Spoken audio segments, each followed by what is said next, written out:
Good morning, Jim. Good morning. How are you? Good. Hope you are. Doing fine. I had my second shot a week ago, and actually it didn't hit me that bad, so that's good. Good. Morning. Vic. Morning. Good. Hey, Jim. Hey, Vic, how are you? I'm good. I hope you are too. Yeah. Had I had my second shot when we? Yeah, I had my second shot the Friday before we had our last class. It hit me on Monday and Tuesday. Dehydration, real bad. Really? But it was mostly my own fault. Well, that's the one thing the lady told me. She said, make sure you drink a lot of water. So that. Yeah, but me, as dumb as I am, I drank a lot of water, but I forgot I shouldn't take my medicine, and I did, and that was just dumb on my part. I should have known not to do that. I have to take a fluid. I had to take a fluid pill. So yeah, my mother-in-law is 90, and she did fine on hers. Really? Yeah. My wife had hers the Monday afterwards, and her arm swelled real bad. Oh wow. But that's common. I mean, the whole shoulder. Now I don't know why. My wife is right-handed, but she always has them give her a shot in the right arm. I always have mine in my left, since I'm right-handed. But that was really inconvenient for her, that her shoulder swelled like that and had a knot about the size of a tennis ball. Oh. Yeah. She still has a place. You can still physically see it. It's now about the size of a ping pong ball, but it's still discolored. Yeah. But she was sick for 2 days, which is not bad, considering Moderna folks are generally sick 4 or 5 days. So it wasn't too bad for her. Ladies, it's a lot worse on women. So I'm surprised, Jim, but your mother-in-law at 90. I'm surprised. Yeah, she did fine. But she did, but I think I would have been okay if I had just thought, not to take this fluid pill. But then if I hadn't taken the fluid pill, that might have been worse. So yeah, it's not just a simple fluid pill. It's for people who have. I have to take it anyway. It doesn't matter. But I shouldn't have done that. One or the other, not both, not the shot and the pill. So I found that out the hard way, but that was okay. It was just a couple of days. So I'm trying to figure out what your border is right below your crown molding there. Oh, it's this office. I'm in my office at home, and I've not allowed my wife to change my office. Now, the rest of the house has been completely redone, of course. We built this house in 95, 96, so it's 25 years old. And this is my room. It has leather wallpaper, and that's a golf border. Oh, and my wife hates this room because I won't let her change it. So I'm going to have to let her change my room after the pandemic is over, and I'll have some workmen. But I did this room in what I wanted, and so that's what that is. And so my wife, just to test, it's the only place in the house that still has wallpaper from back in the day. But I like my dark walls and my I've got cherry hardwoods, and all my desk and my credenza are hardwoods, and it's on the front of the house so that I get the morning sun. It's just my place. Good morning. Hey, Brad. Hey, Brad. Brad, I've followed up 2 more times with Barry, and he said yes. But now getting in touch with him is going to be the trick, and getting him to respond back to you. He finally read the survey. He finally read all the materials. I had been back to see him 2 times. Awesome. So he says he'll do it. So awesome. I've been stressing about that all week, actually, because I've been finalizing it. Of course, I followed up with him Thursday. Project. So great. That's fantastic. Yeah, I'll follow up with him and see what's up, even if I need to, drive down there or whatever. Yeah, that's what you'll have to do. That's what I have to do. I have to just hunt him all over campus. Because I don't go to lunch early enough to catch. His group goes to lunch at 11. Usually all that group, and my group goes to lunch at 12. Gotcha. And so I generally miss them at lunch. Well, that's fantastic. Thank you for doing that. So I came out of the lunchroom on Thursday and went on over to his office and caught him over there on Thursday. Awesome. So, well, thank you. So that one's been an ordeal, but he said yes, so we're good. So that's good. And so I'm trying to work on a couple more. And so Vic, I had a question for you on yours. You're going to give, and I had your survey pulled up this morning, looking through it. You know, you're doing basically, you're doing a check on professional development at your school. Do you plan to do some professional development and then do kind of a before and after? I'd like to do a before and after. One of my deliverables is going to be a 3-year induction plan. So some things around that. And then also the structure of the schedule, changing the master schedule to give time for PLCs and such. So Yeah. Well, the reason I ask is I'm doing a PD session on Thursday. I do monthly PDs for Thomasville City Schools for their assistant principal, professional development track. And so I do monthly for them. And so this month it's professional development, how to build a professional development plan in your school. But we're talking about process in terms of, there's all the world is content and process, curriculum, content, and process. I'm not talking about the kind of staff development where we do programs or a new program that's just tied to our initiatives from school improvement plan. I'm talking about how to teach, the process, Marzano best practices. And so I'm going to work through that with them on, but again, that's one of those things when you build that, I call my professional development plan MTSS for teachers, where you build your tiers, your PLCs, you do your you do your group work in them, and you one-on-one and those kinds of things.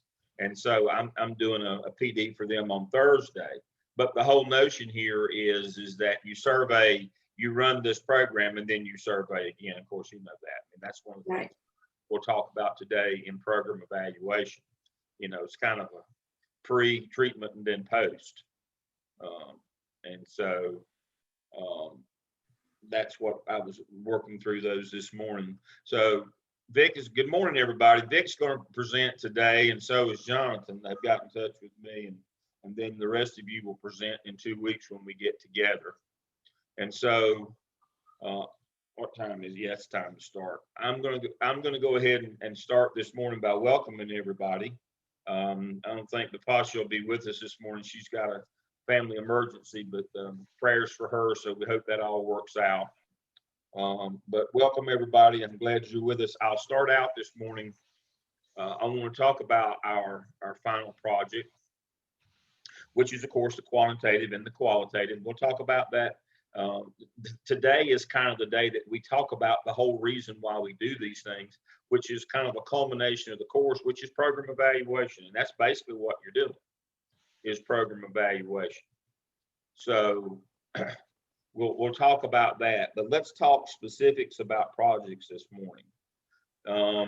And I don't want to pick on Angie, but I'm going to use Angie for the example. This happens every semester. It's not a big deal.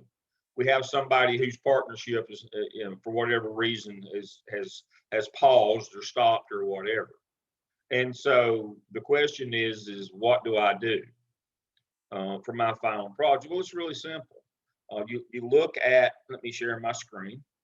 You look at the directions, and it's simply, if I were still partnered with this company, with this organization, I would use this kind of survey for these reasons to collect this data, and then I would do follow-up interviews for, you know, in order for the convergent design to mix methodology.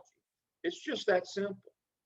Don't spend a lot of time on it, especially if you don't think that partnership is going to get revived. But what I'm looking for is if you're partnered with somebody, it should be more specific as to, this is my plan going forward. Remember, I told you, I'm not interested until we get through with this semester that you actually go out and start any of this stuff, you know, because of IRB, you know, validity, reliability, harm, confidentiality, all those things that we learned this semester. And so if you're not partnered with somebody, that's enough stress on its own. Don't stress over your final project. I'm just interested that you know how the process works. On the again, we generally do quantitative first, just like Vic's going to do a survey. That's quantitative. It's a simple survey. I'm going to share my screen.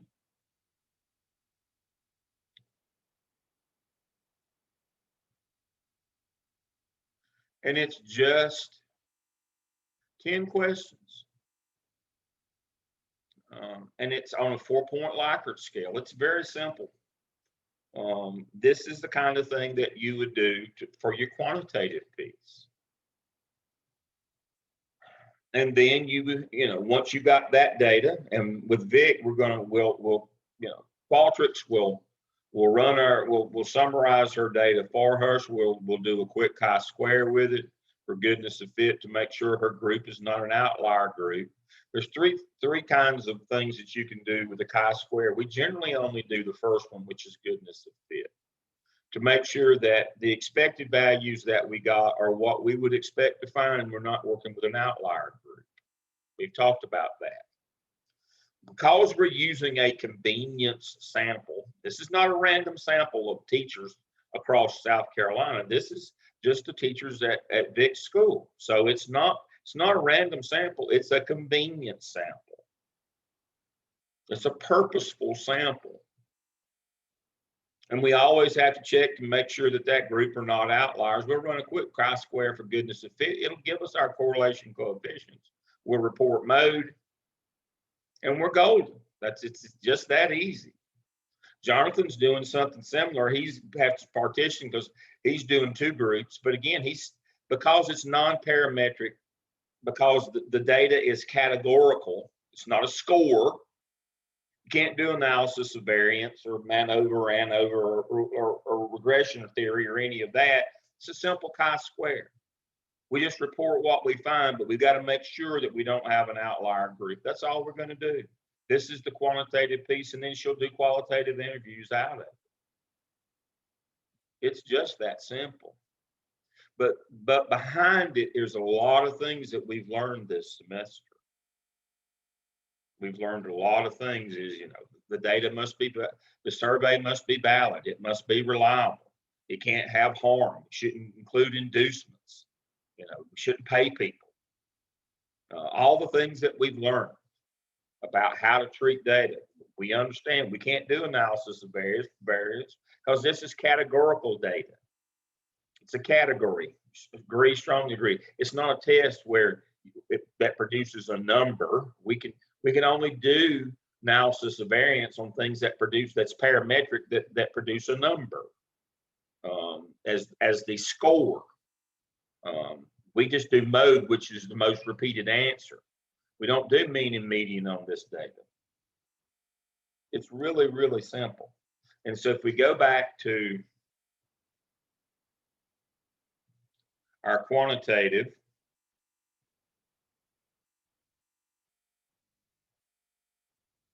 course, I choose the wrong one. And survey results, I mean, it's very simple. You just write a narrative describing the quantitative tool, looking at where it came from, has it been validated, is it reliable? You simply do a quick and dirty on your tool and how you would use it to make sure that you use it reliably. You discuss the validity of the tool and then how you would use it to make sure that it's done reliably. And generally that means we look at a study where it was used previously. That's why it says you have to have references. We just simply look at where it's been used previously. Pretty easy. And then we do our qualitative piece, which is that we follow up with interviews. And we spent, well, pretty much the last class session, last couple, talking about how to do interviews.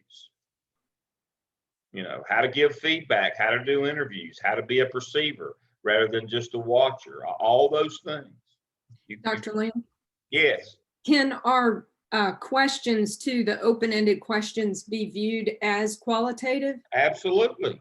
They are. Yeah. Especially in the era of COVID, you can do surveys with open-ended questions. Those are still qualitative. Absolutely. I have a question too while we're on that. Yes. Real quick.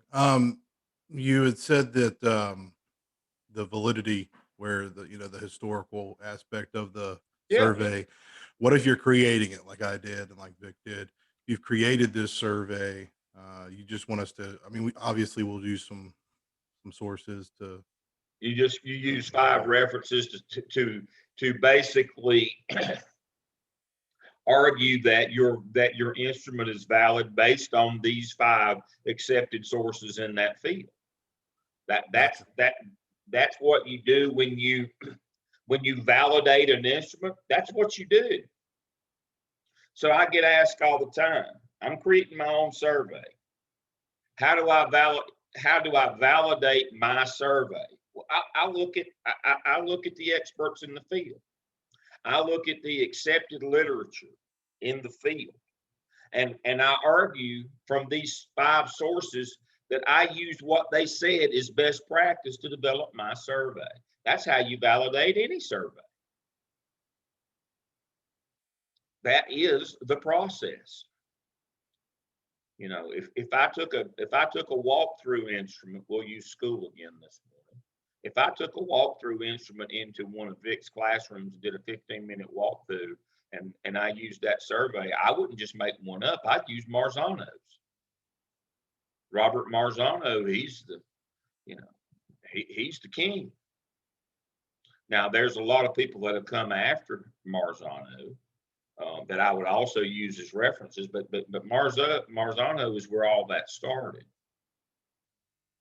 When we start talking about empowerment as a classroom leader, the 9 high yield strategies that you use, because it's research based, then we can even tell you down to the nth degree, if you use these, what percent of the variance and how much improvement you can get.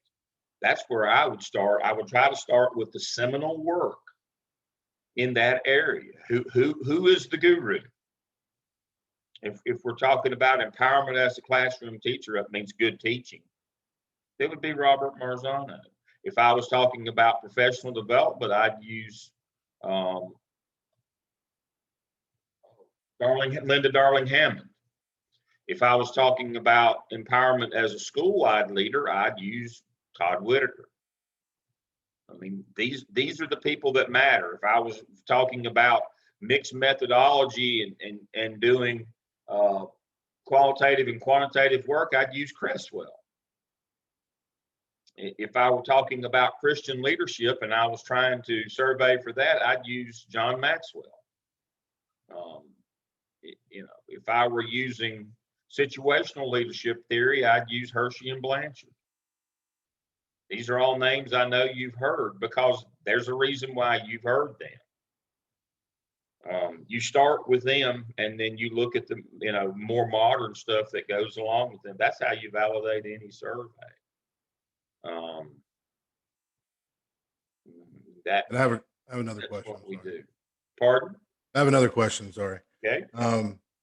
The advantages of using our own survey would be that it's going to gather the data that we want instead of using another one. Like for me, if I use like the MLQ or something like that, yes. Number 1, you have to pay for it. Number 2, yes, but it's already validated. It's a commonly used instrument.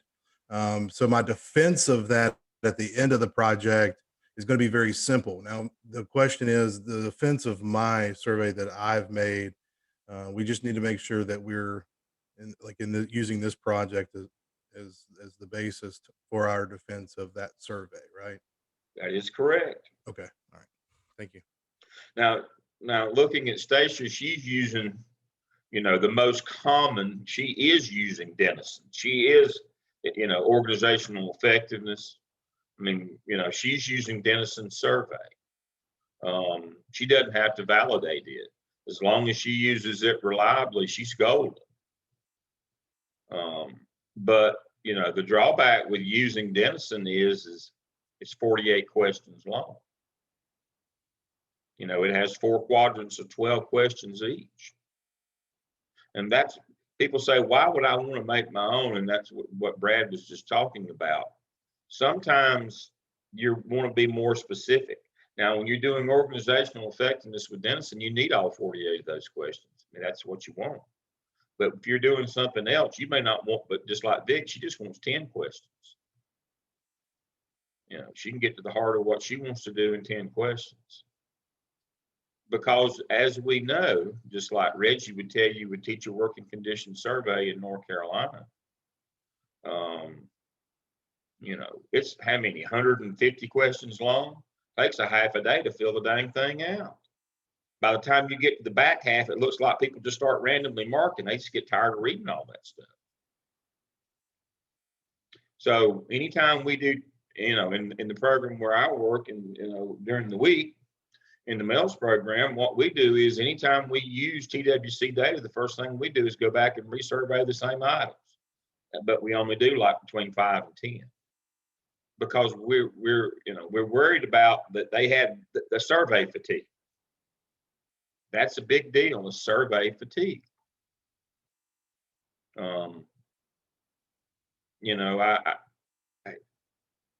have a young man that's working with us now in EMR ed research, measurement and research, and he's a researcher. That's what he does, and he's just all geeked out and into that. I mean, his glasses are so thick he can't get caught in the sun or he'll burn a hole in something. I mean, he's that guy. And we have to remind him from time to time, less is more. He's talking about client satisfaction. We have to explain to him, you don't need but about 4 questions on your net promoter score. To do net promoter for client satisfaction, you don't need 100 questions. You don't want 100 questions. But he gets geeked out over the data, and I appreciate that. But he does. But he loves to do stuff like that. But most people, just like me, from time to time, on Yahoo, they have these test your knowledge kinds of things, and it's something that I'm interested in, and I'll start. But after about 10 questions, I've lost interest. And some of these things are 50 or, some of these, like, test your rock music knowledge, and shoot, some of them things are 100 questions long. Well, I fall asleep before I get that far. Even on something that just, excites and thrills me after, it doesn't take long.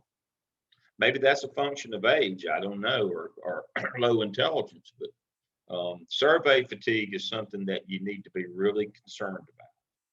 People take a lot of surveys. You notice that the net promoter scores, like from when you got your oil changed at the dealership last time, it's only 2 or 3 questions, 5 at the most.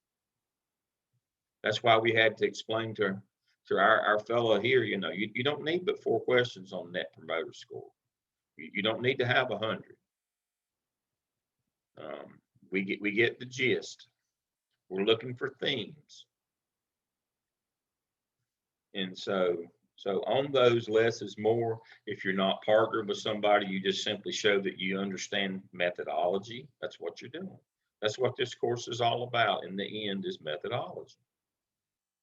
That you're competent, you're compassionate, you're ethical, you're moral, you're legal. You follow all the things that you're supposed to do, the rules, and you do it because it's the right thing to do, not because somebody's watching you. It's about your technique. It's about you and doing the right things. Now, just like with Vic's project, she's actually going to try to do this in her school. And so she wants to make sure that she's as ethical as she absolutely can be. And she's only got 10 questions because he understands survey fatigue. Teachers don't want to do another 100-question survey. You know, she's fit all those things in there. She's going to do a pre, which would be this survey. She'll do the actual treatment, and then she'll do a post follow-up down the road to inform her practice. It doesn't get a lot. I mean, that is the standard design, you know, in program evaluation when you're doing action research where you're actually going to put something in. Of course, that's one of the two types of program evaluation. Another is just to evaluate an existing program. We'll talk about that today. All right. Anybody have any questions on final projects, about the expectation for final projects? Told you it kind of come together here toward the end. Not, you know, don't get too, you know, don't let the anxiety build up. We're not talking about something that takes forever. I mean, these projects are, you know, the actual turning in of the project, you know, and presentation, not that, you know, it's not 100 pages long. You are not defending a dissertation proposal. You're doing your capstone proposal, your consultancy, but it's not the first 3 chapters of your dissertation. That's not the point of this. This is action research. This is real. This is not theoretical.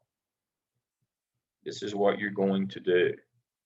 And we do this with the client system in mind to make sure that we have not abused the privilege of working with those folks. All right.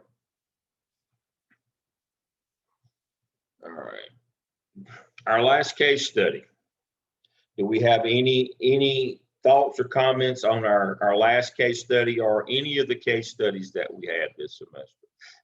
Did you get what you were supposed to get from the case studies? Did you learn anything?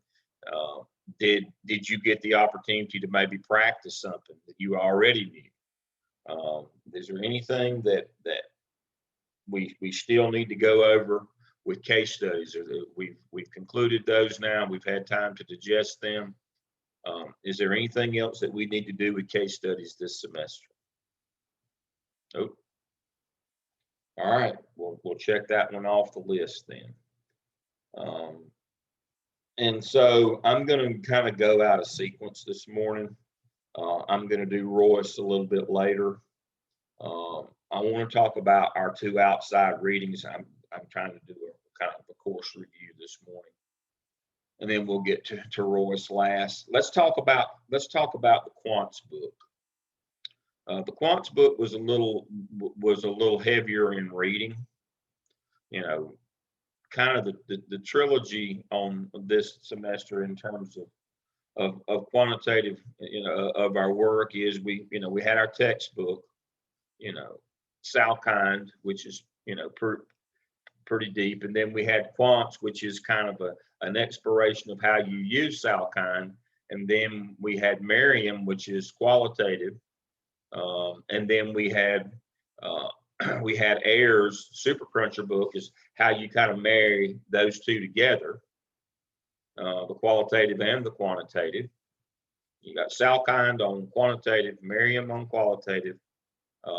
Quants is basically an exploration of the how-tos in real life. Super Crunchers talks about the bigger picture, you know, the basically the environmental or the societal impact of it all. And Royce basically puts it all together in a program evaluation. Use all these things. So the quants book, did you get anything out of the quants book in terms of helping you to be able to figure out how you would go about doing these things? Did it serve its purpose as it was a little wonky, I know, but did it serve its purpose to try to give you some ideas or explain to you why you're doing these things? Did it serve that purpose? I would say that it did. I remember reading about having a quantitative type attitude and not being afraid of numbers, which I've got to admit that I am, or that I have been. So I enjoyed that part of the book. Good. Good.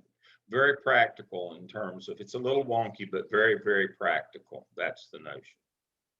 And What I so- took from it, when it talked about using quantitative analysis to solve a business problem, Yes, but still, even, you know, when you get the numbers, still make sure the numbers are right, yes, I guess. So when it talked about that part, because I was using it to do as far as improvement initiatives in the plant. yes, And so that's how I was trying to solve business Yeah. problems and save the company money. yes. Cost benefit analysis, absolutely. I thought the And book was a good section on identifying the problem. I had an old boss that once said if he had 60 minutes to identify a problem, he'd spend the first 59 minutes making sure everybody understood what the problem was. Yeah. Exactly. What's the first step to solving any problem? Admit that you have a problem. You have to identify it and acknowledge it.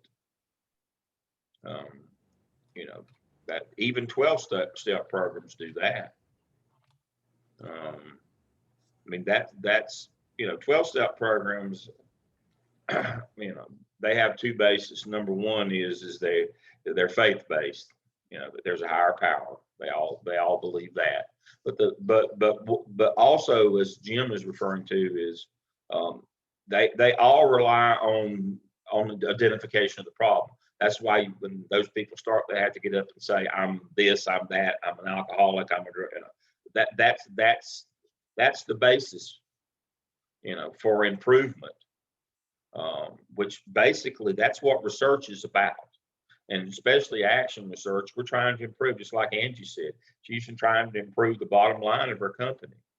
Vic's trying to improve the experience for teachers, because if she does a better job with them and they become better classroom leaders, then achievement will, you know, production will increase in her place. That's the whole notion here, is we're always trying to improve or trying to do better. It's a continuous improvement cycle. And Jim is absolutely correct. It's the section on identifying the problem. And sometimes you have to convince people that things are a problem. Now, y'all all know that I'm a Malcolm Gladwell fan, but now I don't agree with everything that Malcolm says. Malcolm is a really good qualitative researcher. By his own admission, his drawback is that he's only a qualitative researcher. He doesn't do a lot of mixed method convergent design where he does some, but I was reviewing something this week and I saw where, you know, one of his little YouTubes from about 3 years ago, and his argument, it was absolutely wrong. It turned out to be absolutely wrong. Now, that's one of the things that he will admit, that he gets it wrong sometimes, or that new information comes in later on that changes, that you should be able to change when you get more data or more information. But the problem, but the reason why he was wrong in this particular argument that he was making is he didn't correctly identify the problem. And when I saw it originally, I thought, I don't, you know, I really like you, but I believe I think you've misfired on this one. And it was basically the use of social media. His argument was based on his experience or his qualitative experiences. Just ignore it. It doesn't have any negative impact. Ooh, boy, was he wrong. You know, just ignore it. No, you can't. When people in positions of authority use social media, it's not incidental. it's not casual. It's not something you can simply ignore. As unfortunately the Capitol riots in January proved, that if you have people using social media to promote lies and half truths and agendas, that you simply can't, if they're in positions of authority, you simply can't ignore that. If you do, you ignore it at your own peril. And so his notion back a few years ago was, it's just grist for the mill. It's immaterial. Just don't pay attention to that. And part of that as well is, there are people behind that are scientists and professionals, and they're serious about their work. That didn't turn out to be so good either, in that we had folks who went along with a lie about COVID and let a lot of people die. Those serious people, that social media shaped that administration. And so I have seen some more recent work from Malcolm where he says, boy, did I get this wrong? And he did. And so the whole point of that is sometimes we don't know it's a problem until it's too late, or we work on something else besides the actual problem. I tease folks, people, I'll do anything to get this problem fixed. And I usually say they'll do anything but what actually they need to do. We don't want to do that. If you quit preaching and now you're meddling, that's what I refer to that. I'll do anything but that. Well, that's what you need to do. That is your problem. Well, I don't want to tackle that. Well, then you can't fix your problem. That's one of the things that when we talk about social systems, they're all about people. And if you can't tackle people problems, you can't fix your problem in social systems, because that's what they are. So Jim is correct. Identifying your problem, that's central to all of what we're trying to do here. That's why we do needs assessments. That's why we do surveys. That's why we do convergent. That's why we talk to people and observe. We're trying to figure out what the problem is. We're collecting data so that we can try to put a solution in. That's why you hear me talking about a solution hunting a problem. I want to run this program. Well, what does it fix? I don't know, but this is what I want to do. Or it fixes everything. I told you the superintendent I worked for one time when I was a high school principal, this program will fix every problem that we got in the district. Well, no, it won't. It'll only fix a few schools who are middle schools. It won't help us in high school at all. It has nothing to do with elementary school. Why are we taking all this? You're taking my money for high school remediation to give to the middle schools to run admin. Well, that's a damn fool thing to do. And that's exactly what I told. Now, that confrontation was greatly exaggerated. I did not say that he was a pinhead. What I said was he could wear a thimble for a hat. So just quote me accurate. But that was the stupidest thing I ever saw. Thankfully, Judge Manning agreed with me that what was going on in the high schools was akin, in Judge Manning's word, to genocide for our minority students, that we took all of our remediation money and put it in middle school from high school. Well, you're just basically setting those folks adrift. You're just telling them we don't have a place for you. You might as well go ahead and drop out. We were forcing kids out of high schools. No remediation, no retracking, none of the things, no freshman academies, no nothing. Just get going. We just want this group out because we've got initiatives behind this. And when they get to high school, they'll be fine. So we were perfectly willing to throw a generation of kids away. Not bat an eye. He was the village idiot.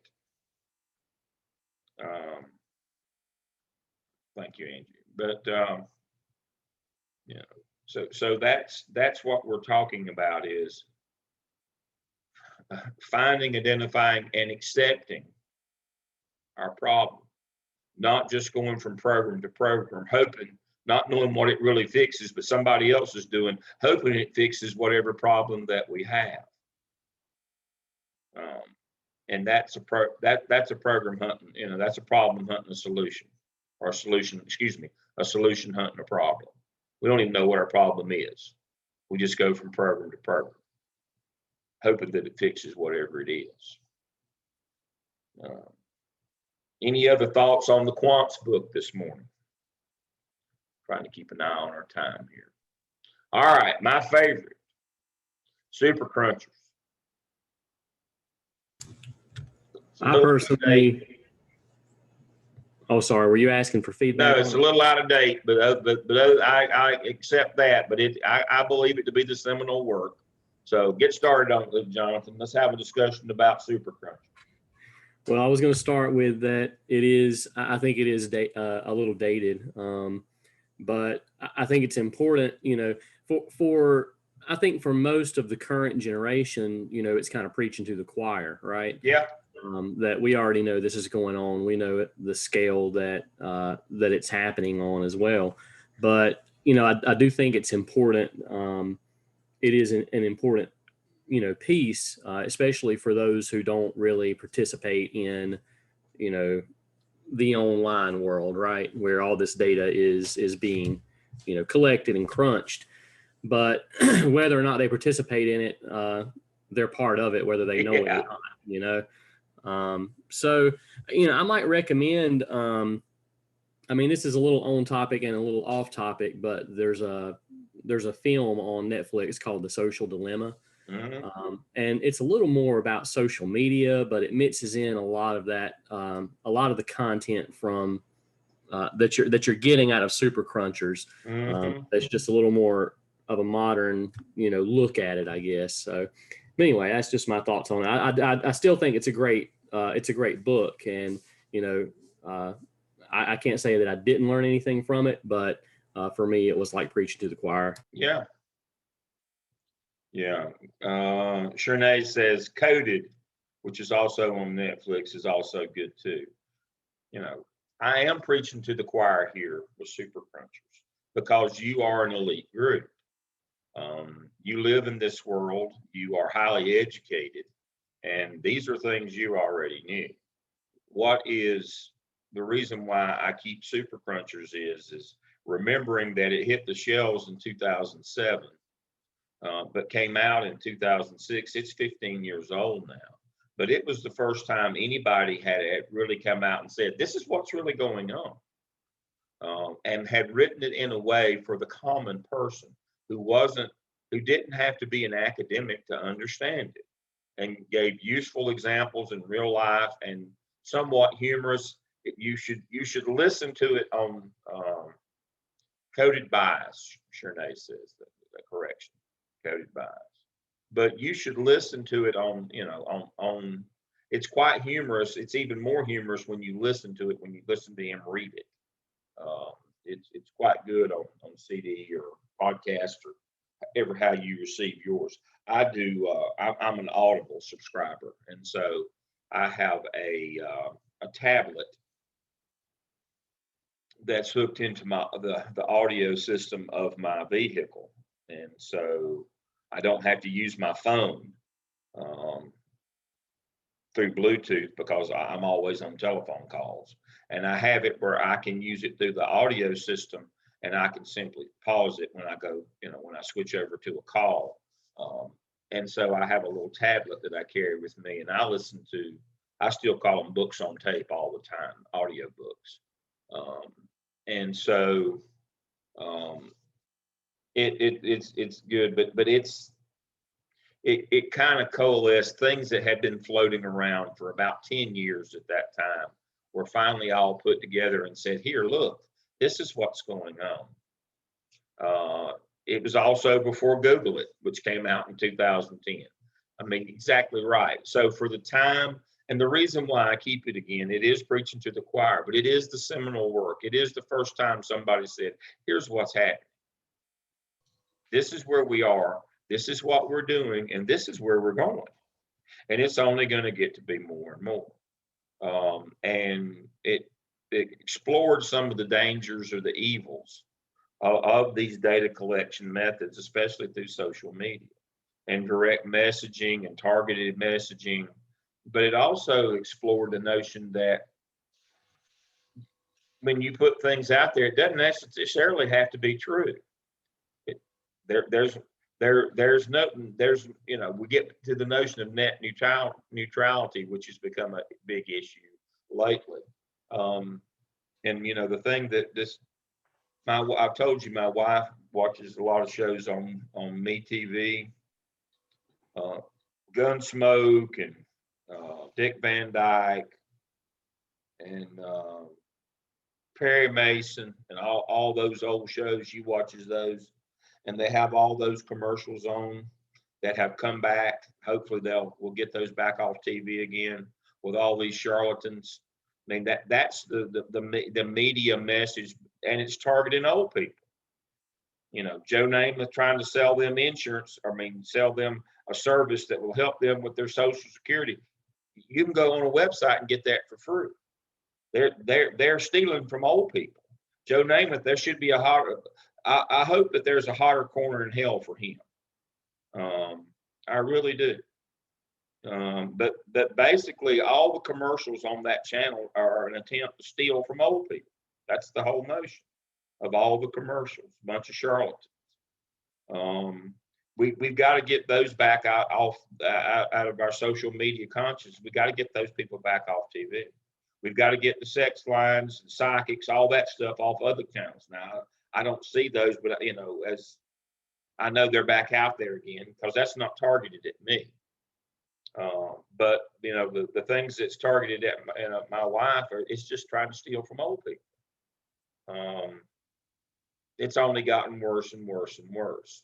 Targeted messaging on Facebook, if you use Facebook, you know, even your news feed, what pops up on my phone, on my news feed every day is based on my all those things. And hopefully we've learned to be better and smarter consumers, but I think Jonathan is right. But understanding that this is not a random group of people. This is more for people who are not like you. And so, but it is the seminal work, and so that's why we use it. Anybody else have any thoughts on Super Crunch, Jim? Yeah, one comment that I don't know if I totally agreed with him. His relationship between experts and super crunchers. I would tend to think as a leader, I'd want both. So you bring in the super cruncher, you bring in the expert, and you make your decision based on factors from both of them. I didn't get that sense from him. Yeah, I do. I get the sense that he believes in mixed methodology, and that's the notion here. Mixed methodology. You know, the quantitative are the numbers; they're the number people, and then the qualitative are the experts. But what his argument is,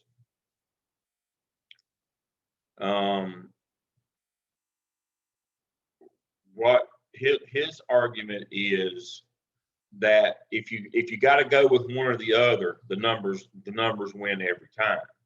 But think about how much better decision making and how much better you could do as a leader or as a decision maker if you employed both qualitative and quantitative. But his argument, Jim, is correct. His argument is if you got to pick one, you better pick the number guy. You know, if you got to pick one, but in action research, we don't have to pick just one. We can use both, and that's why we do quantitative first, and then qualitative, and do convergent design. We get the numbers, and then we get the opinion of the expert. And many times the people, just like Angie, she's the expert in manufacturing because she's there at the point of contact. You know, Vic's the expert in education, her teachers, because they're there at the point of contact. And we can use outside experts as well. But, you know, that's what the whole notion of mixed methodology is to marry the two and get the best of both worlds. The problem comes when we say that we're going to be data driven, and we pick what we wanted to start with. That goes back to bias. Or we pick systems that allow us to predetermine the outcome on the quantitative work. That therein lies our problem. You know, we'll go with the data as long as it picks what we want.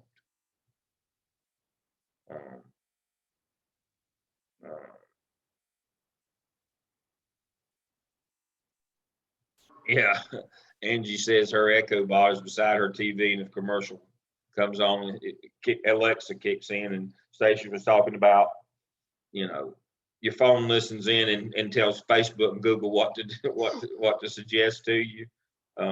Yeah, there's an algorithm for what you say on the phone, what you look for. You know, so whatever algorithm that tracks me is going to be confused. I get stuff all the time. And so I got a product yesterday. I ordered it a while back, and it came this week while I was away. And so it was here, and it came in the box from the company that made it, but it was just a box I'm guessing they had handy. Or maybe the people who sold it to me, you know, the retailer that sold it to me, or the wholesaler that sold it to me, they put it in the box from the company, but it wasn't the model that I bought. And so now I'm going to get conflicting targeted messages to buy, you know, accoutrement or accessories that go with it. You know, they're going to send me something from like the box, which had the tracking number, which is not going to match the item itself. And so they're going to be confused. He bought this, but it came in that box. And so what accessory? And that happens from time to time, because you better believe that folks are watching those things. And so it's kind of funny. So within the next 2 days, I'll guarantee you, I will start getting emails and get pop-ups in my social media, like, you know, my Yahoo account for that email. And Google, I'll get something that'll be for both of those items, and, you know, because they'll be confused, so they'll just send stuff for both, because it didn't come in the original box. I mean, stuff like that it sounds trivial, but that's exactly. I mean, they even track it down to the box it's delivered in. It's amazing. What folks do now with that. But we all know, we understand Cambridge Analytica from 2014, 15, 16. We understand what all the things that they did, the Russian bots. We know what Facebook, we know their algorithms. We know that these people are, that these are not public entities. These are people trying to make money.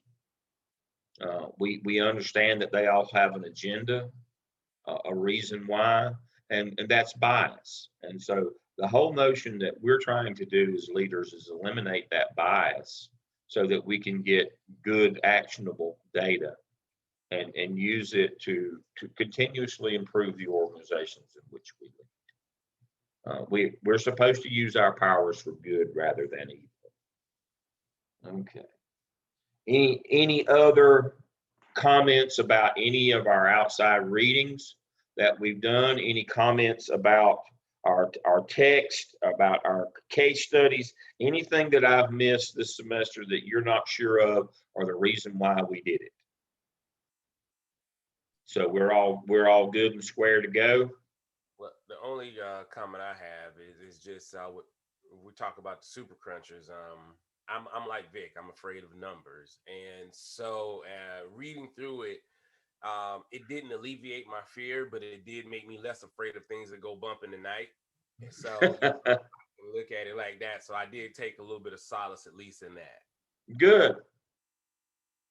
Good. Now, you know, the irony of my life, my adult life, is for the last 36 years, I've been married to a curriculum instruction specialist. a reading, language arts, social studies person who literally the whole time that I'm home, she shouts from the other room numbers for me to calculate for her. I have the ability to do it in my head, and she can't even do simple math. Very educated person, but she is like a lot of teachers, curriculum people. She's afraid of numbers. So I understand it. I get it. That doesn't mean you're lesser than. She's a highly intelligent person, a lot better person than I am. But there are people who have phobias of numbers. They generally they aggregate to areas for work in their life that don't have a lot to do with numbers. Now, one of the things that my wife has gotten involved in, which has been very, very helpful for her later in life, is when she was a social studies teacher, they did future cities, that competition with those little egghead kids that they do. And so she has, in the last few years since she's retired, she's been retired 10 years this year. Since she retired, the last, since 2016, last 5 years, actually, this spring, she's gotten involved in an online community game called Township, where you build communities and cities and do very much of those things. It's a competition-based thing. It's quite expensive. She spends, you have to buy a cat, but basically she's building cities and building communities, and she's very interested in that. And there's a lot of math in it. And it has helped her overcome, at this late stage in life, it's helped her to overcome that. And that's one of the reasons why she did it. She's learning a lot more economic concepts, and she's learning to do math and predictions and doing a lot of quantitative work and she will acknowledge she wished she had done this a whole lot earlier in her life. But it is one of those things that she's had the luxury in retirement to be able to do. But she's always been that kind of person. She had, what is it, arachnophobia, fear of spiders? I mean, just paralyzing fear of spiders. And so not too long after we got married in the 80s, guess what she brought home one day? A tarantula. I'm not kidding. She brought Rosie home, a roseback tarantula, one of those about the size of my hand. You can see the size of my hand. She brought one of those home. It looked like a turtle in a box. It was so big. And that's how she got over that deadly fear of spiders.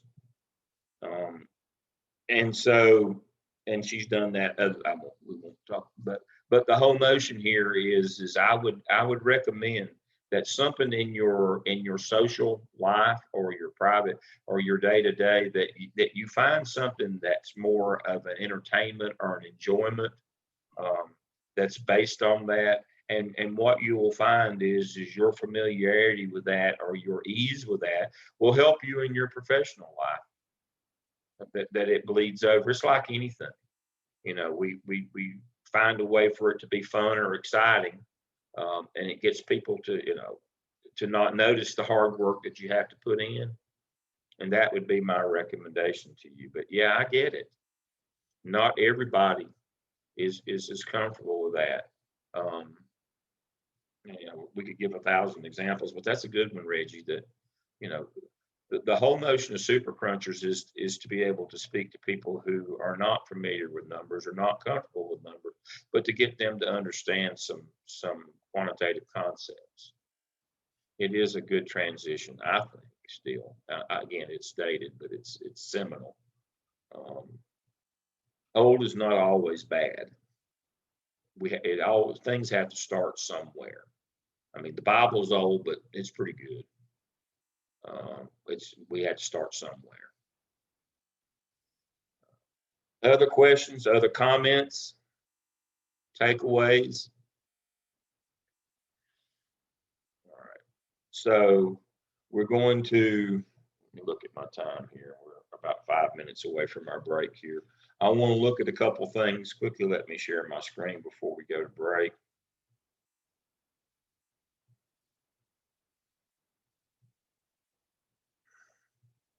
And so again, under our first week session, I have the make sure that, you know, in preparation for next week, make sure you review your document on qualitative and quantitative. There again, they're under, let me close out Vic's survey. They are under class materials Saturday Zoom session 1 is where you will find that. Now, I don't think anybody is still doing milestones. I had this, as I said, this will be the last semester, and we had a couple people who re-entered the program, and actually, so I had to keep this in. Do not, again, if you're doing the project management shell with either my name or Dr. Hamilton's name on it, you do not have to do milestone 6. It's only if you're not doing that. We did have a couple people who opted. We gave them the option. So don't, you say, well, Dale, you didn't talk about milestone 6. What is that? If you're doing the project management, and let me pull that up right quick. If you're doing this, and the 6 folks on the main campus that are in the AZ section with me are doing that. And I didn't know if any of you on the Charlotte group that have Dr. Hamilton, I was assuming that you all did, but I couldn't just absolutely make that. So, you know, here's the consultancy project shell with your initiation phase. What we were hoping is by the time that you got through 738, you would be through the planning phase. Don't have to be, but within the next semester or so, you need to be. And as you can see, then we get to execution and closure. So this is kind of phase 1 is the whole notion of the first 4 courses that you have. Then phase 2 planning is this semester. You kind of work through all those things this semester as you learn about methodology. And then in kind of this semester and next, you can stay in planning. And then execution comes at, you know, this is a 9-semester program. So this is semester 5. 5 and 6, you do your planning. 7 and 8, you do your execution. And then phase 4 is your closure at the end, basically in that area. Again, you still got time if you're still here in initiation because your project is falling through. You've got plenty of time to work through this. That's one of the things I like about it. But make sure that you're keeping up with your project shell, working through your phases. And again, I won't speak for Dr. Hamilton, but my 6 know I'm not looking for you to write War and Peace on this stuff. I'm interested in what you're learning. I know it's kind of hard to believe, but I know most of this stuff already. So you don't have to write War and Peace. And so it doesn't take that long to do these things, these checklists. It's work you've already done. It's pulling from things. It's basically kind of a copy and paste, in my opinion. I don't see it. You know, if you're doing the work in the courses as we go, then there's not a lot of extra work to this stuff. So make sure that you keep up with your project shell. That's kind of that. All right. Our first hour's up. We're right on time. Let's take a 15. We'll be back at 10:15, and I will do Royce, and then that's going to give us time for our 2 presenters today, Jonathan and Vic. All right. So we'll be back. We'll be back live at 10:15. I'll see you then.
Vic, have you guys gone back to a regular schedule?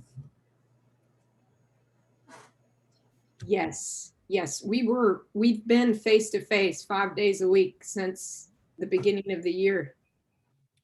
Oh, wow. Yeah. That was quick. Yeah, but our secondary, middle and high schools are going back now to 5 days. So Mhm. I think here ours started back just a few weeks ago, I guess.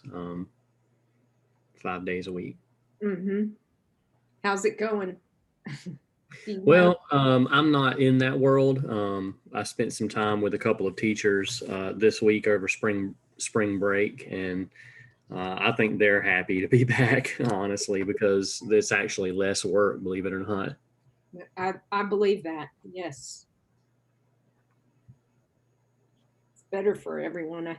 I believe Yes, if it's safe. that's right. All right. Welcome back. I was, quite ironically, that buzz that just came through on my phone was a new article from John Petrucelli.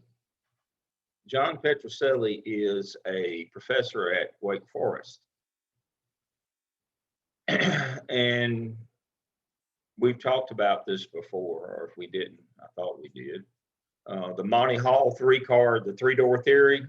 Have we talked about Monty Hall and the three-door theory about decision making? Well, let's talk about it. So John wrote an article for, I think, Popular Psychology.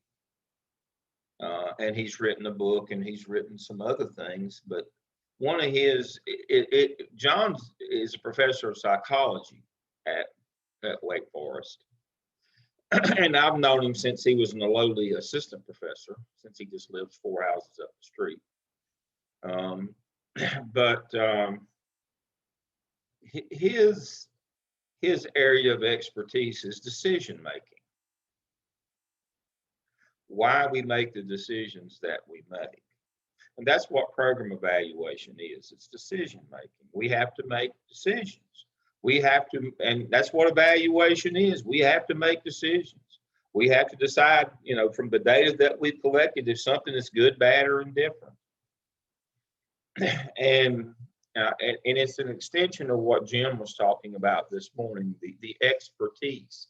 Expertise is making evaluations, is giving decisions based on your experience, your expertise. That's what expertise is decision making. And one of his popular articles, or one of the things, and it's written about a lot in psychology and in research, is the Monty Hall three-door theory. And so for those of you who aren't old enough to remember who Monty Hall was, he had a game show on morning TV called Let's Make a Deal.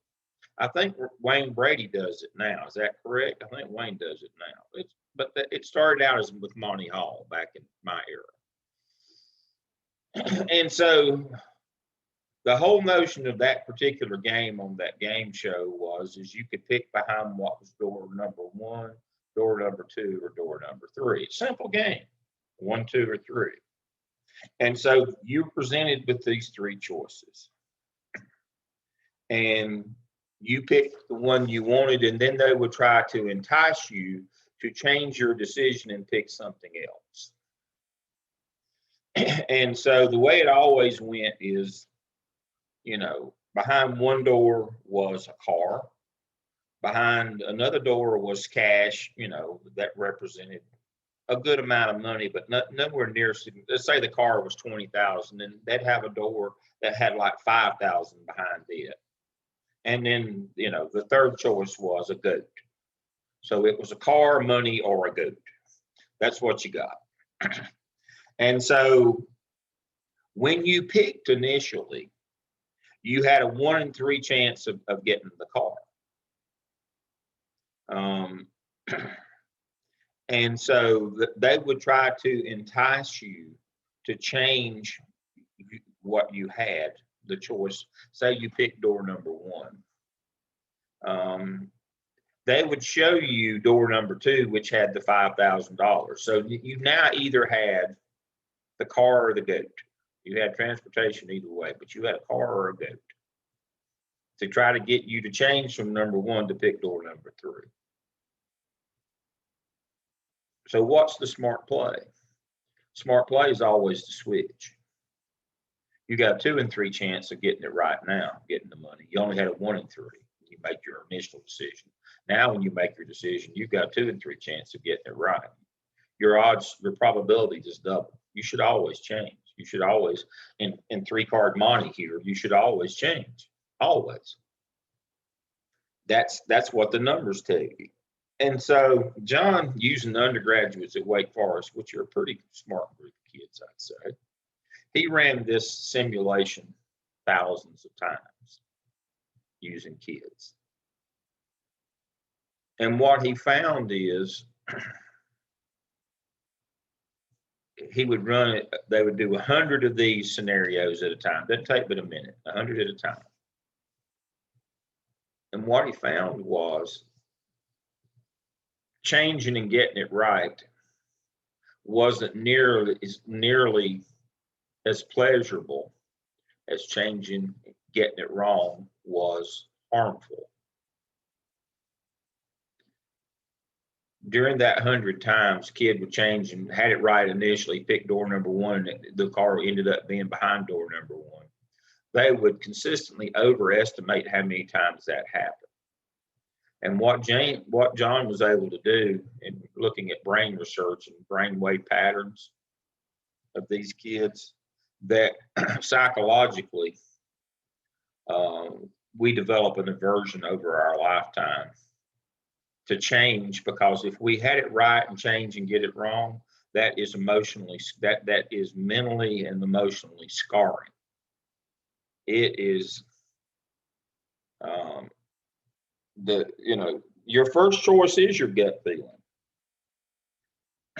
but in terms of probability, and that's what we're talking about, numbers versus expertise, probability doubles if you switch, because now you got a 2 in 3 chance of getting it right rather than a 1 in 3.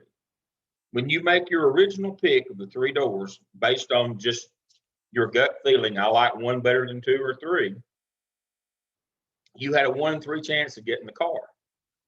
But now you've got a 2 in 3 chance once I've eliminated one of those. That's what data says that we should do. That's what super crunching says we should do.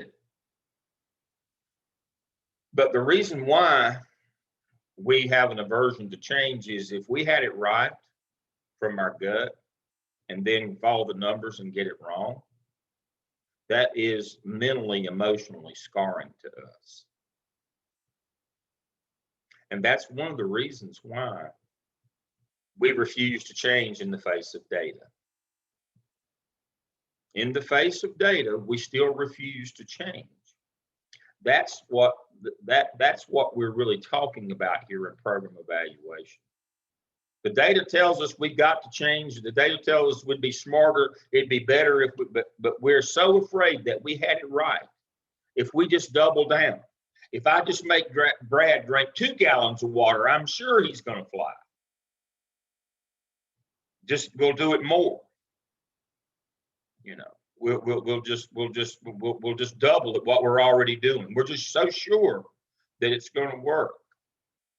Because if we ever had it right and changed, we'll never change again. And most adults have changed and gotten it wrong.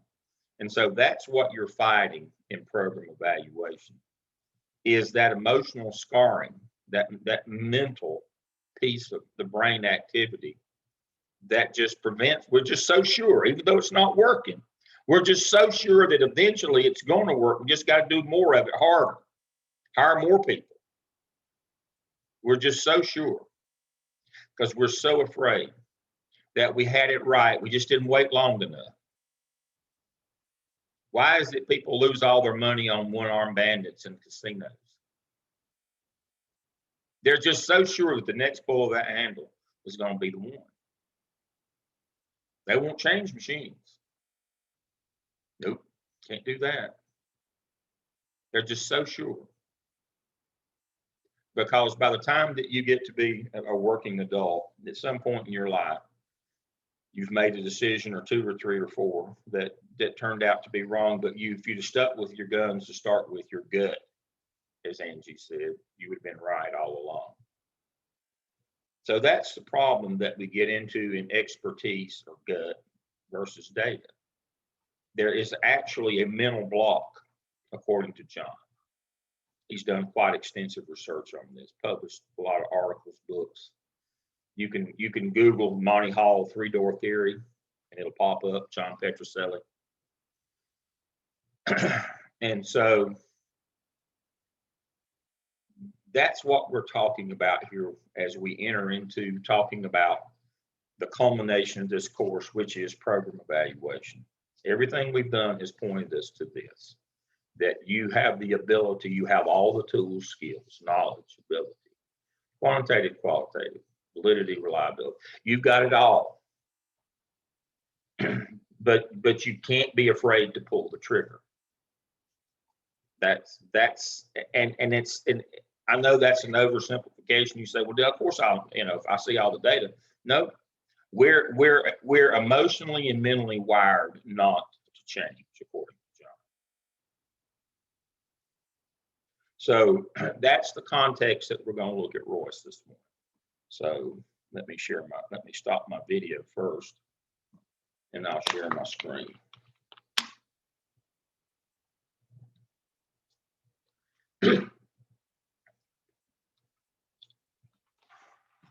Clear my throat here. All right, let me share my screen. Turn my video back on. All right. So here we go. The importance, we all understand the importance of program evaluation. The whole notion is continuous improvement to get better. And so we have to use scientifically credible research tools which decide which services are worth providing or how well they're being provided. That's the whole notion here, folks. We have to make evaluative decisions, and we have to be willing to change once we do all these things. We have to be willing to make that change. And so in order to overcome that mental hurdle, that aversion to change that adults have developed over time, a fear of changing and getting it wrong, we have to use scientific methods so that we're just as sure as we can be. Again, we're as sure as we can be that this is either working or not working, and so that we can put an action plan together to make sure that it does work. We have to be as sure as we can be to evaluate the effectiveness of services. That's the whole notion here. That's what we're trying to do.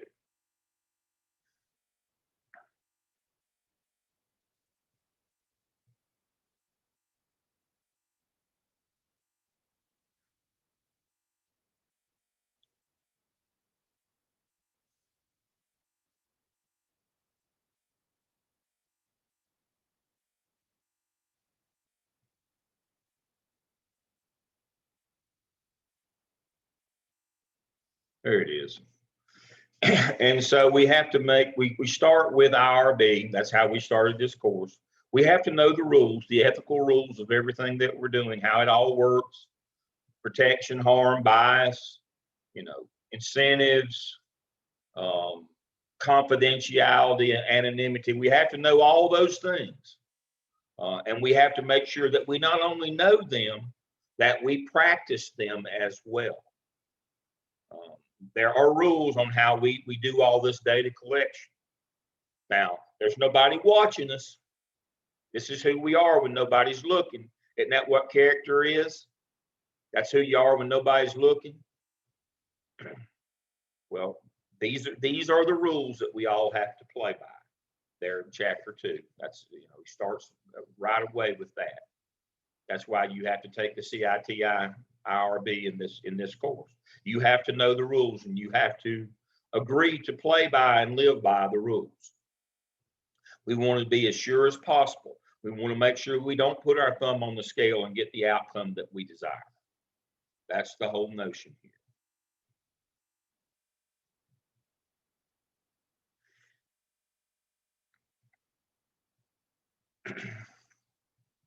Needs assessment, that's basically what we're doing when we're collecting our data, our qualitative and quantitative data. Awareness or availability and if services are acceptable. If they're acceptable or not is an evaluation. When we looked at the data on Jasmine, were her services acceptable? That's the whole notion. We're asked to perform evaluation. That's what we do as consultants. We're doing evaluation of people's products and services. That's who we are. That's what we do. If you worry about making people mad or hurting people's feelings, you can't be in this business, because you are making evaluative decisions, and you've got to present data, both qualitative and quantitative, that's as clean and as ethical as it can be, because it's going to be hard to get people to change, because again, they have a mental aversion to change. They're afraid they were doing it right, and if they just held the course long enough, that they would come through this rough patch. Stay the course.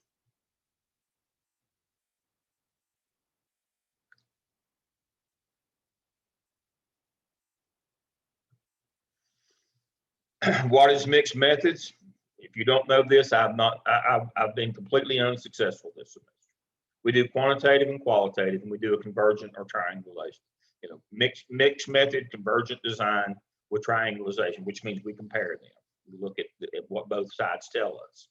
In the case study that we had with John's group, what did our, there was a manipulation, an unethical manipulation of the instrument so that they look the same. But when we realized that and we looked at them in a new light, we realized that they did not agree. The survey did not match the interviews. The quantitative didn't match the qualitative. That's what we do. That's why we do mixed methods. That's why we do mixed method convergent design, in order to triangulate our data. We need to be as sure as we can be. We need the experts, which are the people involved, and we need the numbers. We need both. They work hand in hand. There's a reason why we do both of them. And that's why I said your research design will be mixed methods, because that's what we do in program evaluation. We're not doing theoretical work. We're doing action research. We're actually working with a real live company of some sort. And so the ethical thing to do in program evaluation is mixed methods. We can't do one or the other and claim that we've been comprehensive in our program evaluation. Back to the ethical piece again. We have to do it this way. This wasn't just Dale's opinion, but what Dale wanted to teach this semester. This is how it's done. This is the accepted practice in our business of the program evaluation, and that's what consultants are. They do program evaluation.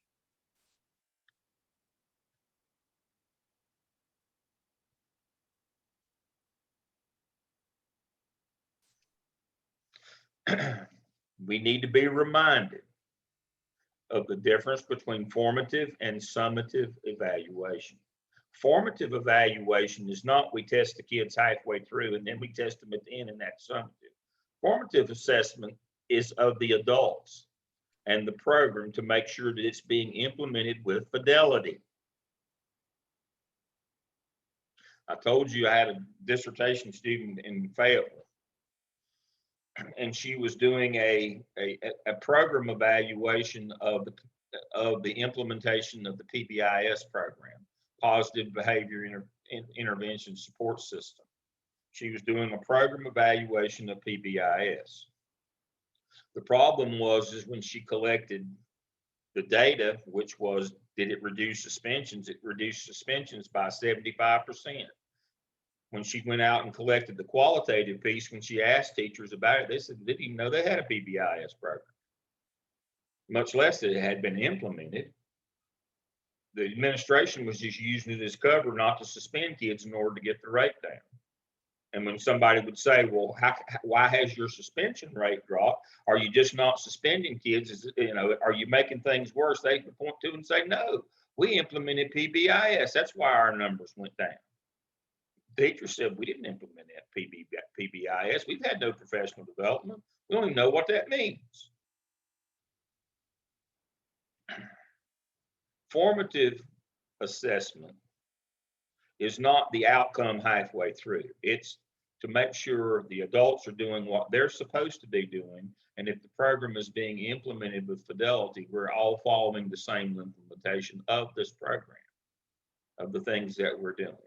So it's important to remember the difference between formative is of the process and people along the way. The summative is the outcome. But it's important to remember that. And mostly what we focus on as consultants is this: formative assessment. That's what we're doing.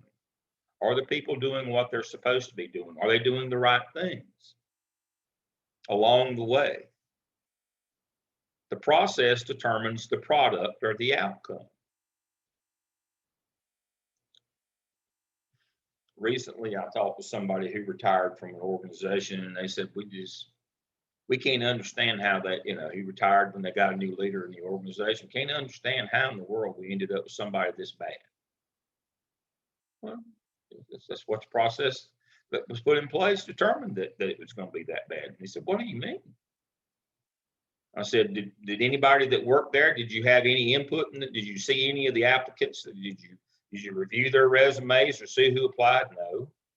Did they have any interviews of the finalists? Well, no. Did the finalists, any of them, visit the organization and sat down and talked with any? No. So I said, well, what was the process? Well, they just introduced this person. This is the person that was picked by the board of trustees. I said, well, then you shouldn't be surprised that this person didn't care about what you thought or had no interest in the historical path of the organization or any of those things. They brought somebody in. The process was not an inclusive process, and so why would you think that they would have hired an inclusive leader? The process determined the product or the outcome. And so if you wanted a different kind of person at the end of the process to get a new leader for your organization, you have to change the process on how you selected that person. A few years back, a school district came to me and said, we're really tired of not advancing in the district principal of the year program, the Wachovia principal of the year. We've never had a principal to even win the district. There's 8 districts in North Carolina, much less a state winner. And we're tired of that. What can you tell us? What can we do? What do we got to do? We want our principals to be recognized. A new superintendent came in and he felt like that was really important for their organization. And I said, well, obviously, you've got good people, but the reason why you're not advancing is the process that you're putting yourself through at the district level produces a different product than what is looked for at the next 2 levels. And they said, well, that's why we came to you.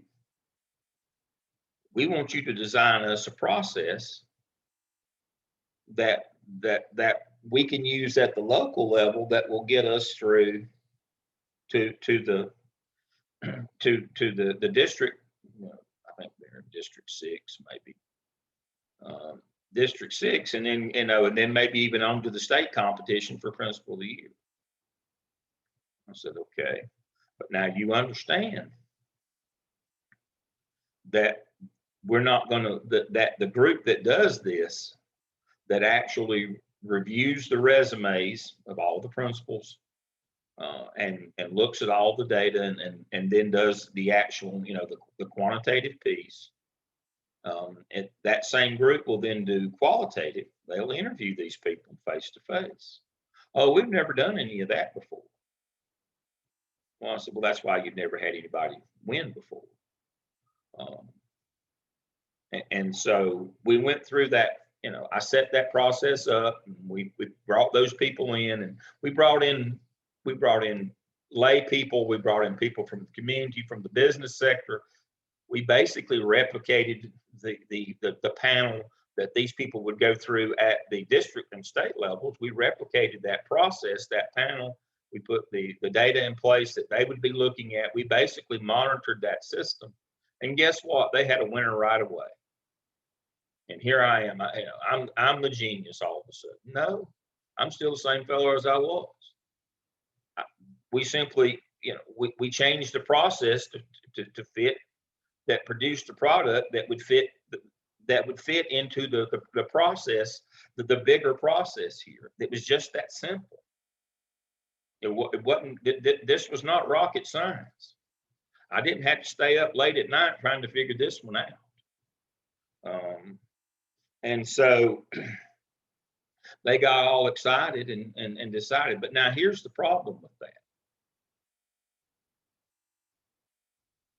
After they had one winner, and they all sprang their shoulder, patting themselves on the back after they had one winner, they stopped the process. Went back to the old process. Why? Somebody tell me why.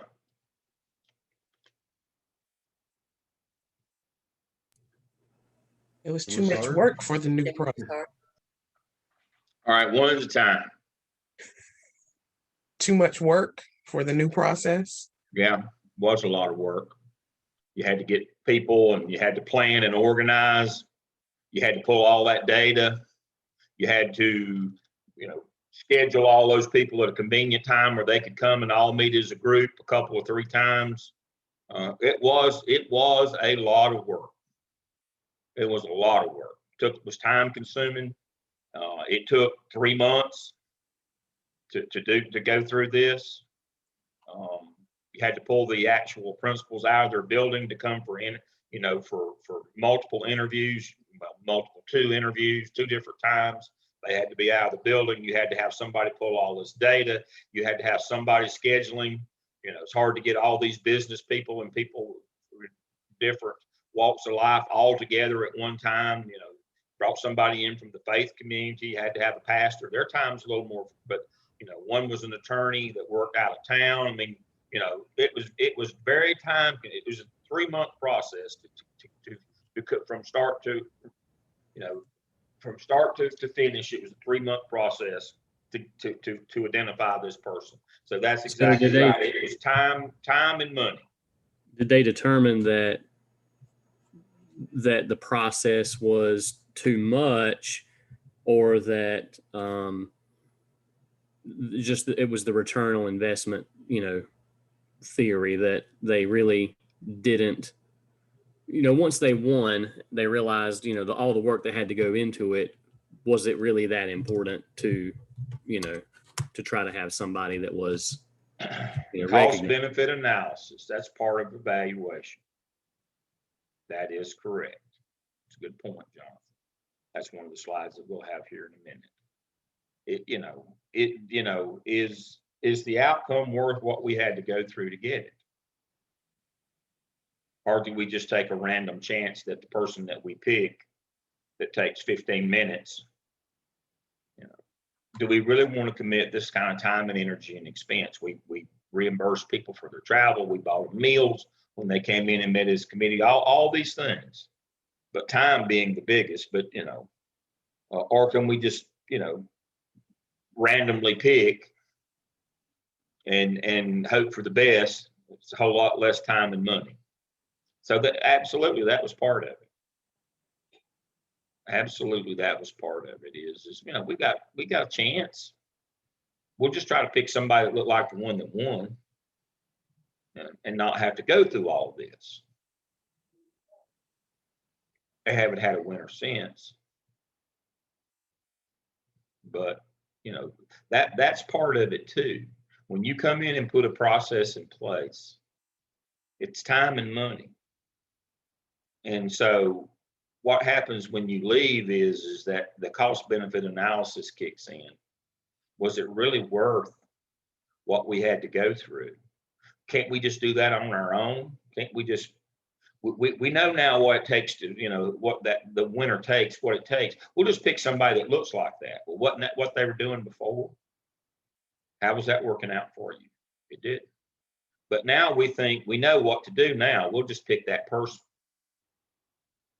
Again, no winner since. It's the process that matters. It's the process. Any other suggestions as to why they went back to what they'd been doing? So we've covered, you know, time, money, effort, involvement. You know, it's a you know, a major commitment. What other reason why we might have backslid for all you Baptists in the crowd, backslid and just gone back to what we used to do? Well, Sorry. we found that in manufacturing, it's just easier to stay with the status quo. We didn't get complete buy-in from the top, and also to do something new. You're talking about money as far as training or Yeah. And so it's just easier just to stay with the status quo. Yeah, it is easier, time and money wise. Mhm. Was that Wayne? It was, I was going to say something along the same lines. Mm-hmm. I think a little bit more sarcastically, you can cook the books if you wanted to. You can pick who you want. There you go. There's the number one reason. There's the number one reason. If we go through this process, we don't get to pick who we want.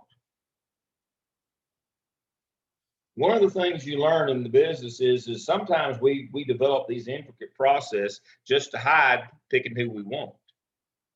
In decision science, I told you I did a decision-making matrix for a school district to pick programs. And, you know, when I was teaching this matrix, I had a person stand up and say, hey, but we need to add an 11th, you know, variable in that where we can pick what we want if the process doesn't pick the one that we wanted to begin with. We need a way to override the process. Jim's absolutely right. The reason why that school district stopped using that process immediately was they didn't get to pick who they wanted. The process determined a different winner because it used different criteria than what they wanted to do. They wanted to use it to punish, you know, to reward their friends and punish their enemies. Well, the process didn't do that. The process was empirical. The process was valid and reliable. The process was free of bias. We can't assume that everybody wants that. I'll go along with your process as long as it picks the person that I want. But when it doesn't pick the person that I want. And so the year that I ran the process, when we got down to the 3 finalists, there was a young person, a young principal. Well, actually, there was 2 young principals and an old principal. And I use that term pejoratively, and I apologize because I am old, so I can say that. But we had 2 relatively young principals and 1 older principal that had a lot of years of experience in that district. And so what would have traditionally been the oldest person would have been the pick as a reward for long and faithful service. Except the other 2 were much better. Actually, the youngest, newest principal was the one that won the process in that district and actually won at the next 2 levels. And the reason why is, you know, her data was better. I mean, everything about her was better. But she was not the pick in terms, she wouldn't have been the pick because she hadn't, in some people's opinion, she hadn't paid her dues long enough. It's not about time, it's about talent. If you want to win, this person has done many more of the things and is much better at talking with people and is much more presentable in the interview. And the other young fella, we had a young woman and a young man. The young man, his problem is that he, his data was good and he was very polished and presentable, looked like, but but unfortunately he wasn't good in the interview phase. And and I won't go into why, but he was no good in the interview phase. But the young lady was great. She was great in the interview. Her data was great and all those things. The older person was none of the above. She was simply there because she had, been the longest serving that hadn't been recognized before. And so what the system had been used for previously was to reward people for their longevity, not for their accomplishment. And after a year of that and having a winner, and well, we've won now, we go back to the old system again where we reward longevity and do the political move rather than somebody who rewards somebody who is actually for achievement. We slip back into that real easily. And so the problem that you're going to get into as a consultant, you go in and put a process in place that gets them the outcome they want. And it's not that it didn't work. That won't be the problem. But they'll slide back because, again, they want to pick who they want. There's a reason why they were doing that before you. And most of the time, they'll slide right back after you, especially if it takes time and money to do it the right way. But I suspect in that case, that particular district, that the time and money was secondary to it was not a popular decision among the old guard in the district that this young whippersnapper came in and stole our prize. Well, she outperformed you. She ran circles. Well, that didn't matter. Wasn't her turn. You're going to get a lot of that in nonprofit organizations. You're going to get a lot of that. One thing about Angie's business is we know how many of this or that you have produced, but in social sciences, in nonprofits, there's still a lot of that. It's this person's turn or that person's turn that we try. We're more political in our decisions instead of looking at outcomes. And that's one of the things that you're going to battle when you're working with nonprofits is the political piece of this. The numbers and all the data tell us this is a decision to make. Now, we don't do that. We want you to provide us cover that allows us to make the decisions that we want and then claim that it was data-based. That's the biggie now. Everything, our decisions are all data-based. No, they're not. Your process, says all the right things, but in the end, you just want cover for the decisions, the political decisions that you want to make. So those two things are opposite. Data-driven decisions and politically driven decisions are two opposite ends of the spectrum. And it's not popular nowadays to say that, because I said so, we made this political decision. We want to use the cover of data. But you can't be complicit in that. You go in, you set up a system. If they change it later, that's on them. And then you get what you always, if you did what you always did, you get what you always got. But remember, you're there to evaluate the efficacy of their system. And you got to do a formative evaluation. What are the adults? What is the process? And if they choose not to do that, that's on them. That's why I said don't get involved with the implementation, because 90% of the time you come in and do this, and you say, here's what you got to do to fix it. We don't want to do that. Is there anything else? What else could we do?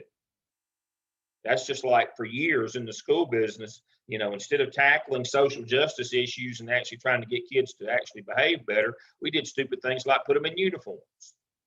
We don't want to tackle social justice. So now all we have is kids behaving badly dressed similarly. School uniforms is the stupidest thing I ever heard in my career. That's the number one dumbest thing I've ever heard. That we'll put kids in uniforms and they'll just start behaving better.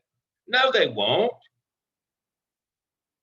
It was a panacea because we didn't want to really tackle the real problems of social justice and diversity and all those things. We don't want to tackle that. That's too hard. We'll just do something. We'll do something, you know, symbolic, like put them in uniforms, and all of a sudden things. But now everything's fine in school. No, it's not.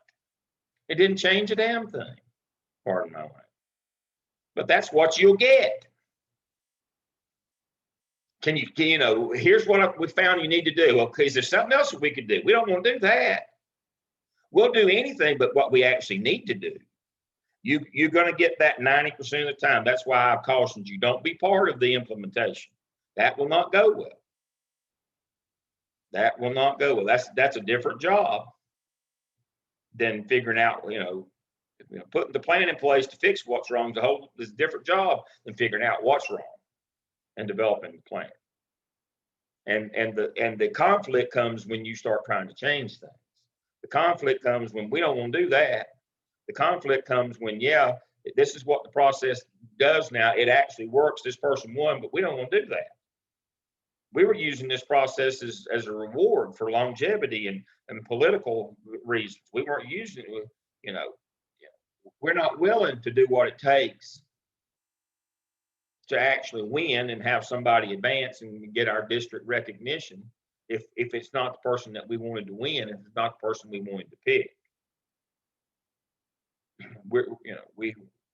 The reward is not greater than the punishment in that case.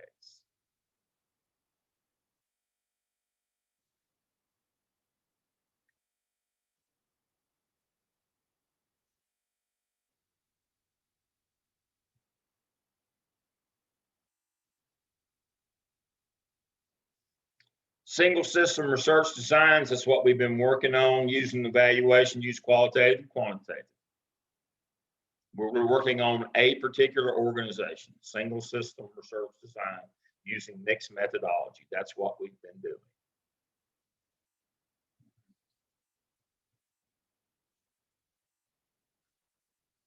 All right, we've talked about this a lot.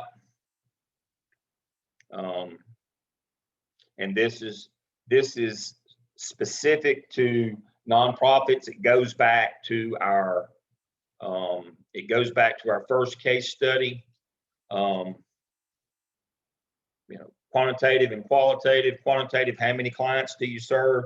Qualitative, how well do you serve them? Net promoter score, would you make this decision again? Those kinds of things.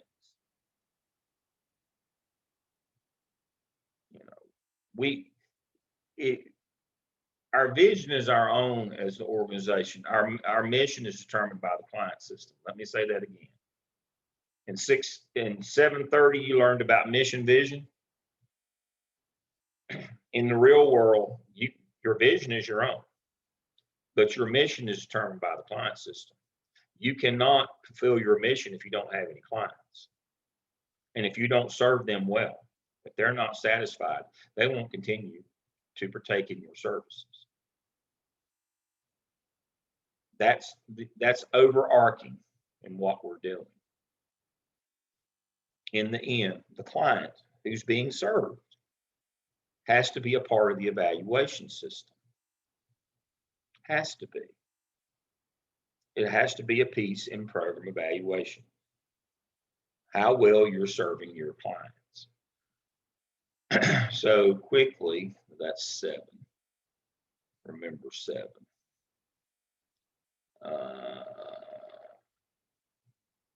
And I would have had this queued up. It'll take me a second, but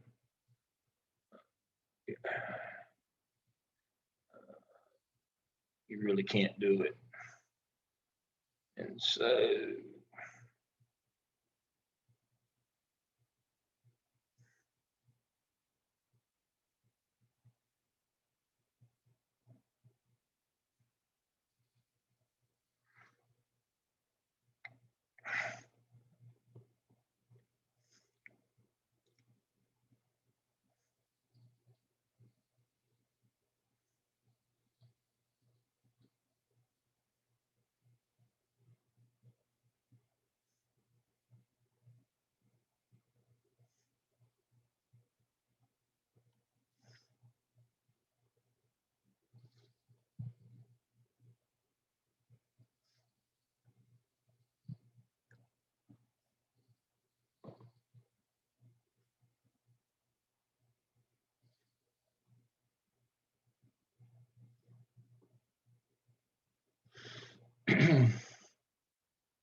All right, so here is the client satisfaction survey that I use for the program which I'm in charge of at Gardner Webb.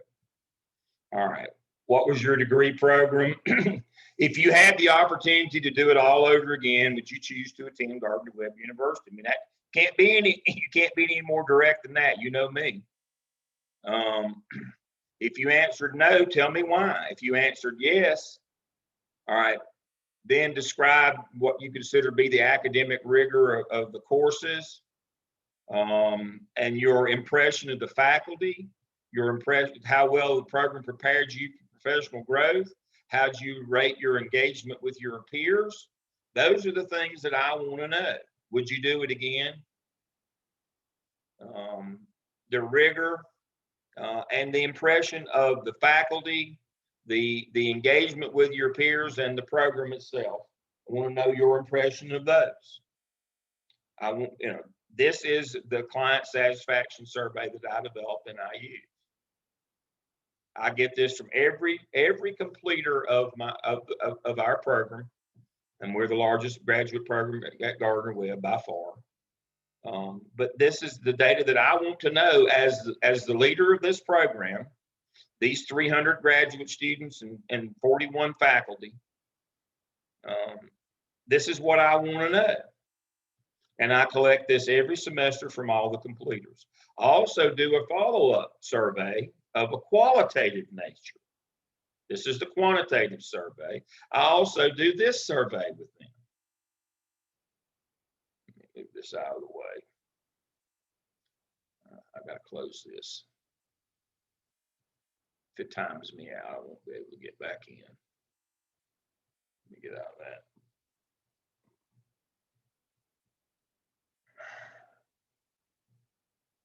I have to move everything around on my screen here. Let me move you all around back over to the side. So in addition to that quantitative that's a part of their DRF and task stream that they have to do to complete that DRF, I also do this.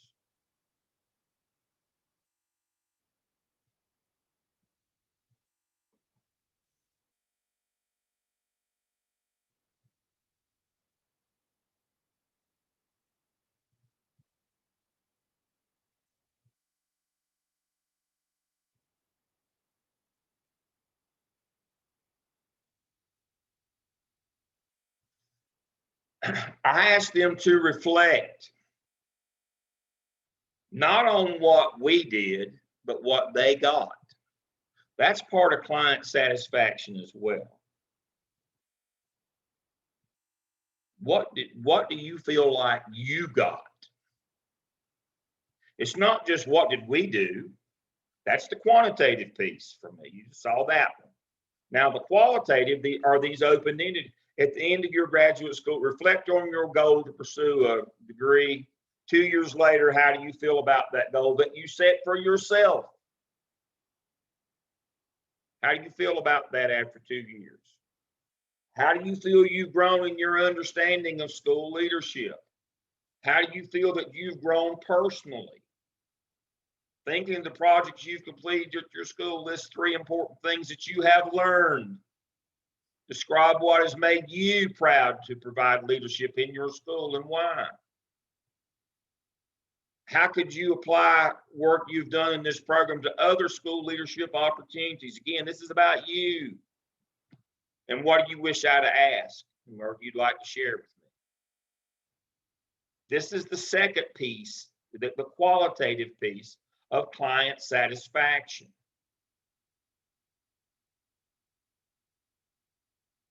So in order to adequately measure client satisfaction, you need a quantitative piece. Now we could have put them together, but I'm doing a longitudinal case study, so I'm doing this in a little bit different. We could put these all in one, but I want the quantitative piece. Would you do it again? Tell us, rate the program, your engagement, those things. That's the quantitative piece. The qualitative piece is tell us about you. What has this done for you? but you must make sure that you understand, especially in nonprofits, that a part of any program evaluation has to be client satisfaction.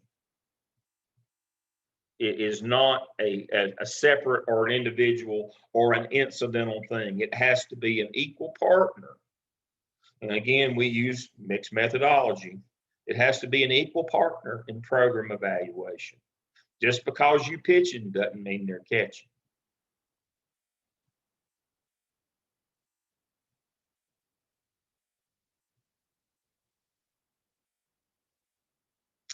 Non-probability sampling designs, convenient samples, that's what you're using. Remember, we've talked about that. Convenient sample, proximal, you know, that's what we're talking about here.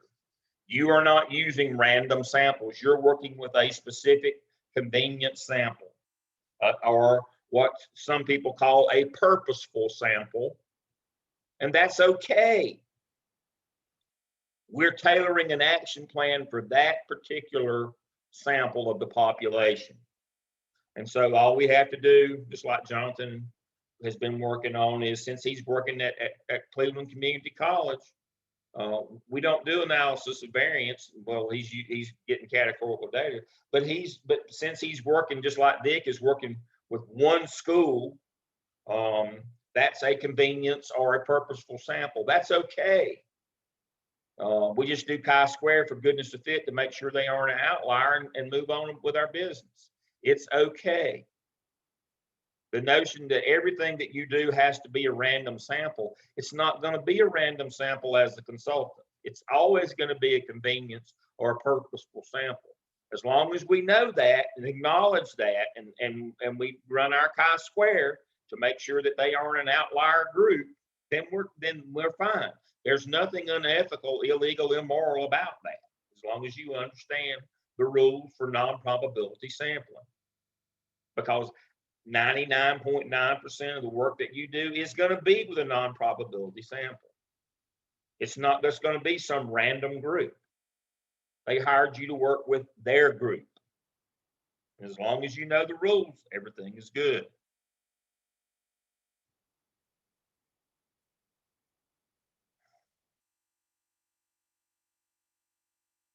Again, as I was asking Vic this morning, most of what you're going to do, just like with her project, is a one group pre-test, post-test design where she's going to have a treatment in the middle or a program in the middle. And we're going to look before and then after, and then whatever that we do, our action plan, our treatment, whatever we do in the middle, it's a simple pre-test, post-test design. That's what we do. We could run a t-test on it. You know, if it's actually like test scores or something like that, we can run a t-test. But again, if it's just opinion stuff, if it's categorical, we just run chi-square, do a frequency distribution. But if it's actually like if Reggie was doing something in school, or where he took kids' test scores, did a program like a reading program, and then did a post test,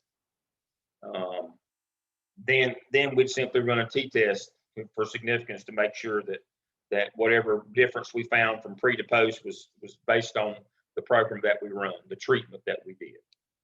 That's as simple as it gets. So basically the tools that we use are chi-square and t-test. We don't get to analysis of variance very often, or linear regressions, not in action research. We simply if we're using, if the scores that we generate are actual scores on the test that are scaled scores, we use a t-test. If they're like a survey, select, agree, disagree, strongly disagree, strongly disagree, we simply use chi-square. Those are our two main tools. And mostly what we're going to do is a one group pre-test, post-test design. These are the two things that need to be in your toolkit as a consultant. They are 99.9% of what you will use.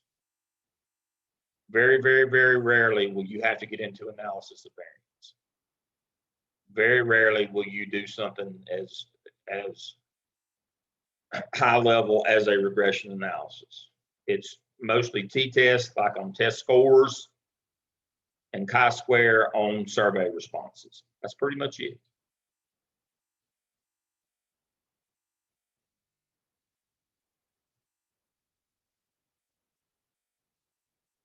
And we know what we're talking about. Again, these have to be numbers.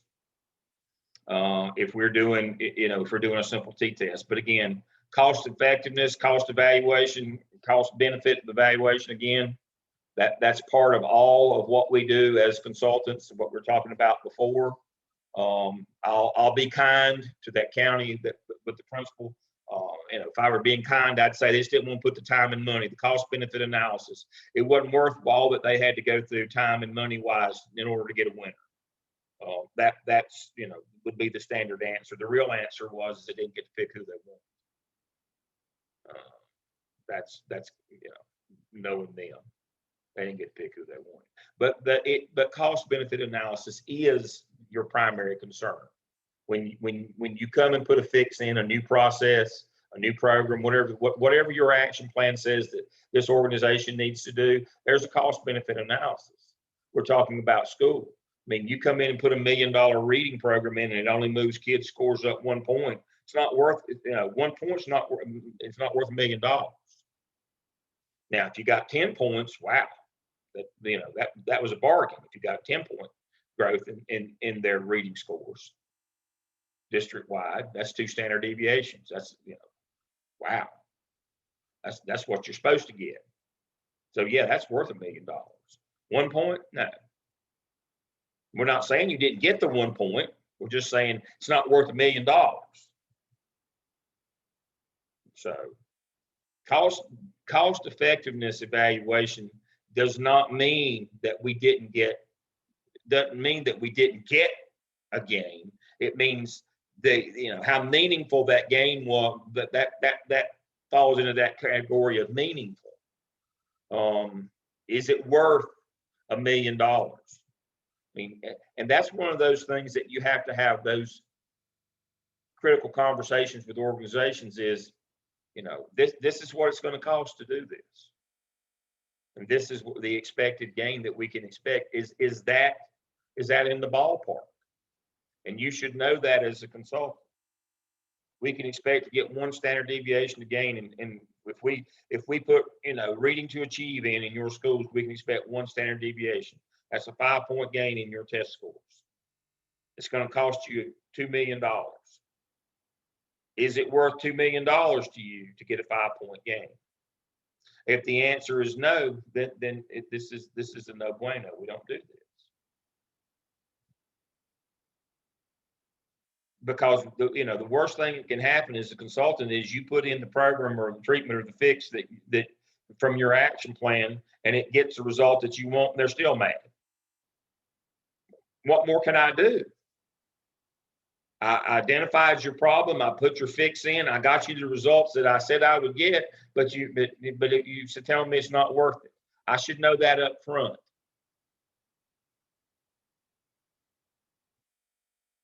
I should know that up front.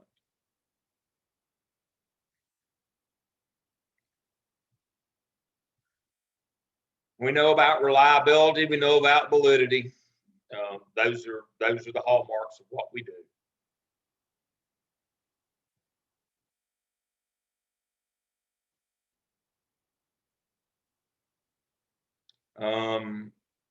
That we have to use instruments, and here's the checklist for selecting those in chapter 12. We know we've gone through most of this, but if you don't know what those are, you can run through those to make sure that when you're selecting them, and again, they don't already have to be valid, just like we're talking about with Brad this morning. The whole notion of validating an instrument is you go back and do the research. You go back to where, to the seminal work, and you show that it matches that seminal work. And then the actual, when you're picking one, if you're not developing one, when you're picking a canned product that's already out there, survey or instrument or whatever, here's the checklist that you go through. And this is much the same when you're developing your own. That's what I was talking about earlier. Is it easy to administer, score, and interpret? You know, you get survey fatigue. Is it 100 questions? That's too many. I mean, these are the kinds of things that you should go through this checklist when you're selecting your instrument. And of course, your instruments are the heart of your quantitative, and sometimes your qualitative work as well. Making sure that you select the right instruments or you develop them along these same criteria. It's kind of the heart of what we do is our instrument. Is it valid? Is it reliable? Does it meet this checklist?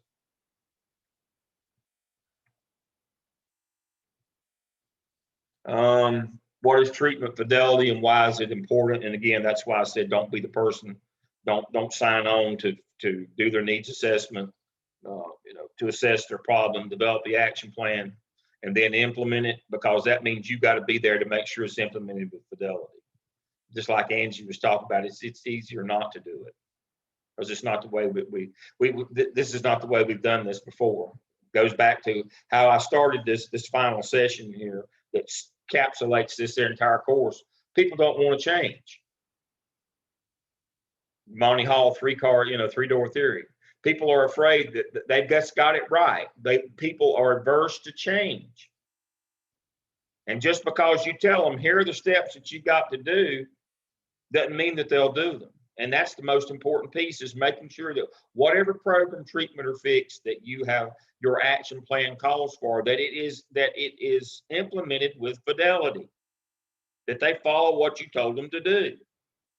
There was a reason behind it. And you just hand it to them, just like, they hired a PBIS coordinator at that high school in Fayetteville. They gave her the materials, but they didn't do any, they didn't implement the program at all, much less with fidelity. And she was complicit in that. Hey, the numbers are great. Look at me. I'm doing a great job. She wasn't doing anything. So that's why I have advocated, don't be the person that plugs the action plan in place, because that means you need to be there all day, every day to make sure that it's implemented with fidelity and have the authority to change people's behavior one way or the other. That's why you've heard me say you can't lead a I'll use school as an example. You can't lead a school if you can't let people go simply because they can't teach. We can't just keep people because they're good people. If they can't do what we have for them to do every day, if they can't follow the plan with fidelity and teach using best practices, we can't keep them. And so that's part of the problem with you being there to implement your action plan is you don't have that lever. You can tell people, I need for you to do X, Y, and Z, and they nod their head, kind of like my old hound used to, then went on and did what he was going to do anyway. That's what you get into. So that's what fidelity is making sure that the program is implemented the way it's supposed to be implemented. And then finally, writing evaluation proposals, reports, and journal articles. Mostly for us, the notion is evaluation proposal. That's your action plan that you would give to the client. And it basically walks you through the steps of doing that. This is one that you really should keep if you're going to get into the consultant business, because this is a good primer for what you should do in terms of the proposal that you give the actual client, that hired you as the consultant. And so I won't go through that. I'm looking at our time here. All right.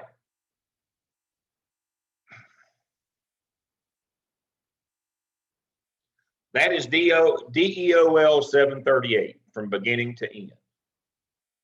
I have walked you through all the steps. And so the last thing is, as we coached into break here, is improvement science. The notion of the entire course is improvement science, is to improve. Let me share my screen. A continuous improvement cycle is the whole notion here. And so I have it summarized for you.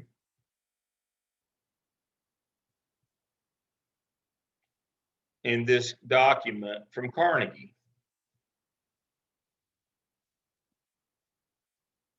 And it's under today's lesson plan.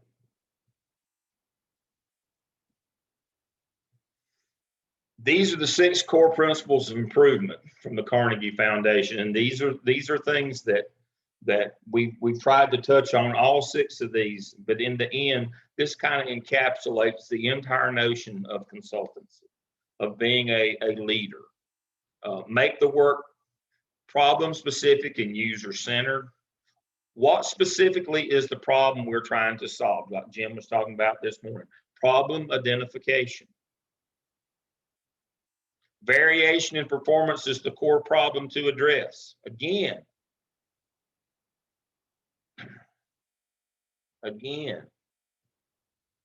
fidelity, making sure that everybody's doing what they're supposed to be. If everybody were performing at the highest level, they wouldn't have called you to begin with.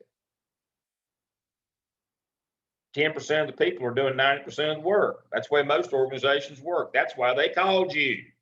Variation in performance. That's why they called you to start with.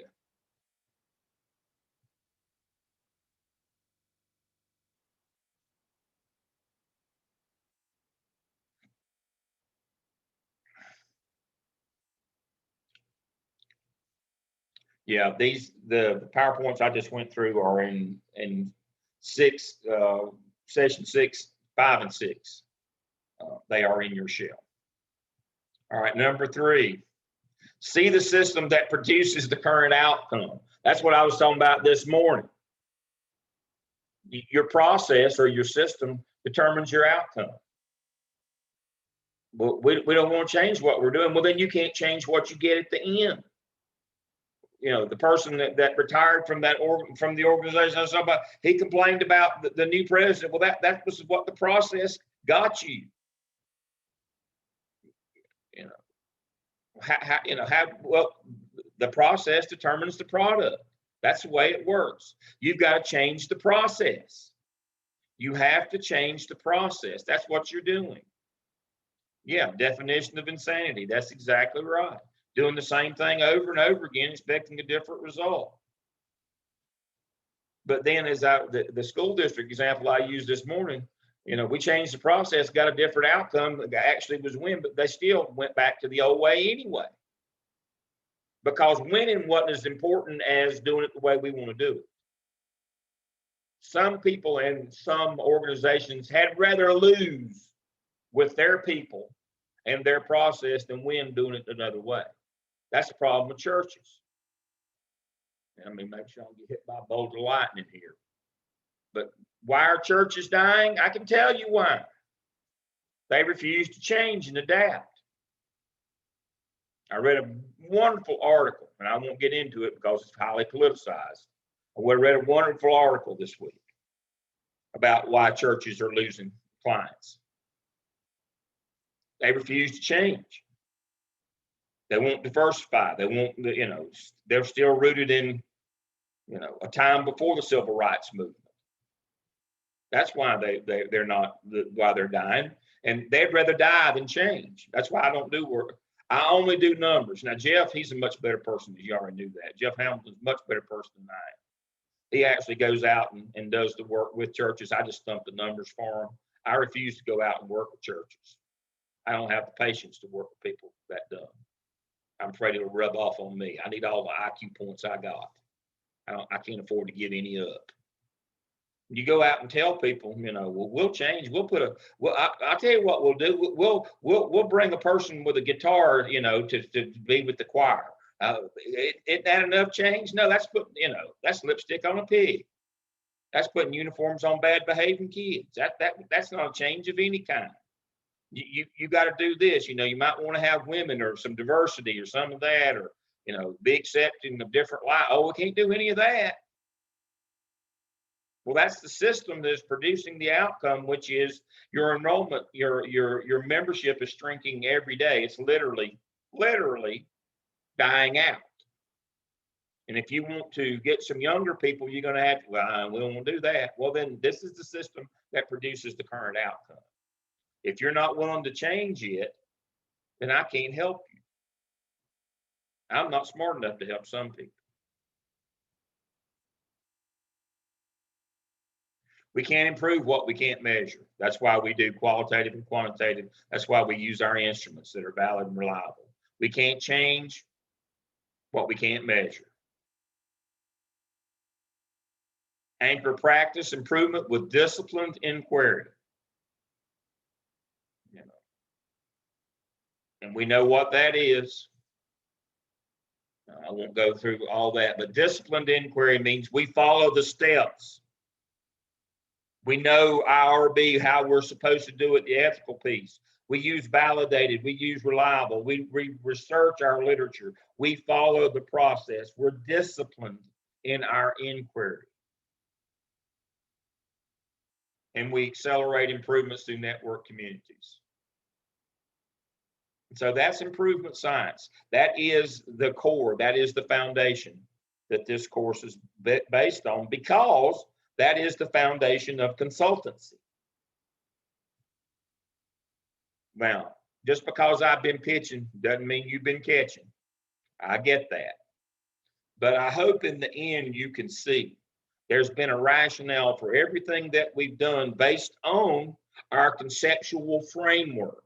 Our conceptual framework has been improvement science. Science. Not voodoo, not gut, there is a science to improvement. We have followed each of those steps. We have learned everything that we were theoretically, we've learned everything, or we've at least been exposed to everything that it takes to do disciplined inquiry, to be a real live, can charge money consultant, not just some shade tree person who's, spitballing stuff off the top of their head. That you know the process to be a real live, bona fide, can charge $300 an hour consultant. It's all based on the theoretical framework of improvement science from the Carnegie Foundation. That's all I got, folks. I don't have any more. I hope you've enjoyed it. At least it's been tolerable if it's not been enjoyable. I hope it has allayed some of your fears from doing research and numbers.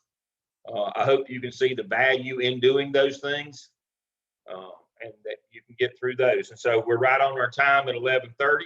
We'll be back at 11:45. And we've got Vic and John who are going to do their projects today, and that will conclude us. And then next week, the rest of you will chime in. Now, I've had a couple questions about that last Tuesday session. If we get through next Saturday, we won't have to have that Tuesday session. That's our overflow session. In case we don't get to somebody, I don't want anybody not to be, no person left behind here. We're taking everybody with us. Everybody gets their chance. And so I have that Tuesday night scheduled as an overflow session for us. That gets us in under the deadline. I can't wait till that final Saturday. That gets us in under our deadline. So if I don't talk too much next week, we ought to get through on time. So again, I'll see you at 11:45.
Hey Jim, did did you ever get your wireless situation worked out at home with your antenna? Well, I don't have an antenna. I've only had one interruption today, so I haven't done anything to change the box, if that answers your question. Yeah. So I can't remember if I know we were going back and forth on email, but do you have an external antenna, like an antenna outside your house for the wireless? No, I just have a little box from AT&T in my family room. Oh, so is it a cellular It internet goes service? off of cell towers. Mm-hmm, mm-hmm. Yeah. So when I went to the AT&T store, they have a topographic map on their computer. Mm-hmm. And based on your elevation, like up I'm on top of a hill, I'm good. My mother-in-law's down in the bottom of a hill, and she's not good. So it's actually kind of interesting. But So your service inside your house, your wireless, are you bouncing off the AT&T router, or do you have your own personal router? no, I just have the AT&T box using it as a router. And it's upstairs, right? Yeah. Yeah. Okay. Again, I was thinking if you could verify with AT&T that you could buy your own personal wireless router, yeah. and then you just run a cable off of that AT&T box into your wireless router, that would be a higher powered, wireless signal that would just light up your house with signal. That would be my recommendation. And I can't remember, I don't think I could verify online that you could or could not run a cable off of that AT&T box to a wireless router. But if you have a support number you can call to ask them about using a personal wireless router, that would be my recommendation. Something with external antennas on it. Okay. All right. That's good. Good. Thank you. Your AT&T service, it's not Uverse. It's AT&T. Yeah. But Uverse is one of the products that they have. I have AT&T Uverse here at Lake Norman, which is a hardwire coming into my house. It's a hardwire system. It's much more reliable than the cell tower based system. The challenge is I don't think Uverse is available in Rutherford County. I also get my TV from Uverse as well. Yeah, I was just going to say that there's no hard wire coming into anything. Right. It's all cell towers in Rutherford County. Now, at my condo in Lake Lure, because of that, I use Northland, and they hardwire. I'm hardwired in there as well. I dropped the internet-based one there, the cell tower one, and went with that. Now it's expensive. I get my TV and my internet, but it is hardwired into my house. And then of course I have a wireless router from them inside, but it's very stable as well. But now, yeah, I think the fundamental problem here rurally is nothing's hardwired. Yeah. But I do have it at Lake Lure at Apple Valley. Jim, go put your name on. I think it's called Starlink. It's the is that the Elon Musk thing? Yeah, and they're in beta test now, and I think they've actually rolled out a few. They're beginning to roll it out, and in fact, there's a service point in Gaffney, like in the middle of nowhere in South Carolina, where they have purchased some property down there for endpoint routing, but its coverage is pretty good. And when you compare it to like HughesNet and other satellite services, it is significantly better in its bandwidth ability. Yeah, my brother-in-law just told me about that we all may want to go to that as soon as it gets more widespread. Yeah. But, if you can't change where you live, but, you're always better if you can get hardwired in. Yeah. And then do the wireless inside your house. Before we get started with our two presentations this morning, I want to pose a question. This is a completely random question. Many of you won't even understand it. I'm hoping that somebody here will have an opinion on this question. And hopefully I'll be able to make a point with it here in a minute. So the question is, do you think that the Golden State Warriors basketball team will ever win another NBA title during the Steph Curry era? I find it highly unlikely. I think the years of going and playing and just the attribution, not having enough players, I find it highly unlikely. Okay. Ricky, you shook your head. Yeah, so I'm a LeBron fan. Hail to King James. But I don't think of course I don't think they could afford it to keep that team together. From an organizational standpoint, but I don't think they'll be able to build another team like that. Especially with a lot of the players that they had, being able to pay them all of them max contracts. So no, I don't see it happening anytime soon. And one of my mentors was from the Bay Area, so he was a heavy Golden State fan. So we used to butt heads about that. But in the fact that KD went there on a 75 win team, but we won't get on that. But I don't I don't think it'll happen anytime soon. Every time we talk about that, here go one of them LeBron fans talking about that. Hey. See, that's why you lost your hair.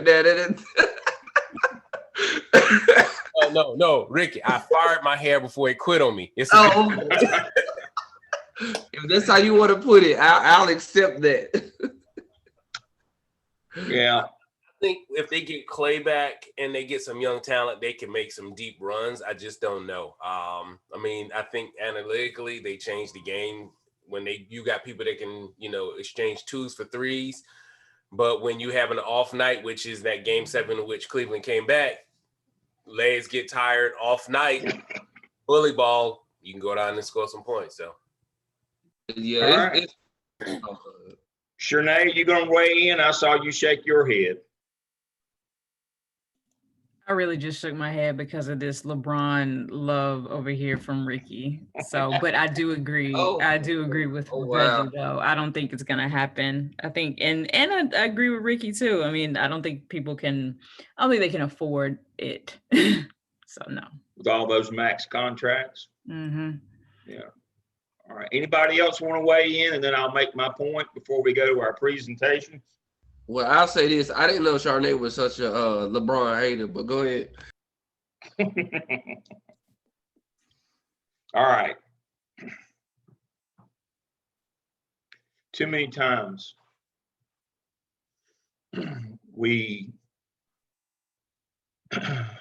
don't understand that certain things are outliers,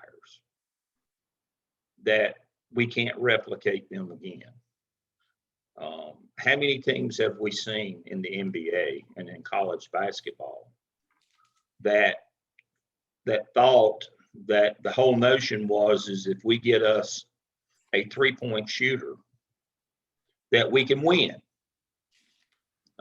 That quick fix, not understanding that it was a team, that you had to have all those max contracts, that it wasn't just one guy, that you had to have all those max contracts, that you couldn't just take Steph by himself. You just couldn't get a 3-point shooter. But that was the quick fix. That was the quick fix. And most organizations are looking for what, folks? The quick fix. They see Steph shooting those threes and they think, we just get us a Steph and we can change our process, our organization. We can become a winner if we just get. They didn't see that it actually took all those max contracts, but they had to build a team. They had to do the work. They had to pay the money if they wanted that. It wasn't just one guy out there shooting threes. But that's what too many folks see. They see the quick and easy. Improvement science says it's a process, folks. There is no quick and easy. It's disciplined inquiry. There is no quick and easy. Without that team around Steph, without all those max contracts, without that infrastructure, that entire change in that organization, there is no win in the end. And even that win in the end, as Reggie pointed out, eventually those anomalies, those outliers, eventually they come back. They regress back to the mean over time. The quick fix only it's why it's called a quick. It's short term. It's short lived. It's short term. It's short lived. That there is a process. You have to change the entire organization. You have to go through this process. There is no quick fix.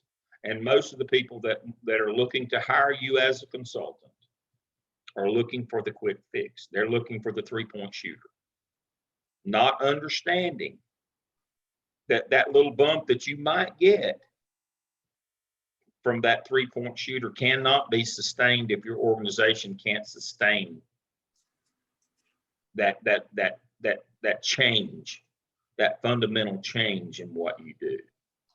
So that's kind of the notion that we have that summarizes our session this morning. Is it has to be a fundamental change. It has to be a process. It has to be that improvement science. It's not a quick and easy. And that's why, again, I encourage you, don't get involved with the implementation of the plan, because it's not quick and it's not painless. It's not quick and painless. People don't want to change. All right. Excuse me, who's gonna go first, John or Vic? Y'all choose and just share your screen and let's jump right in.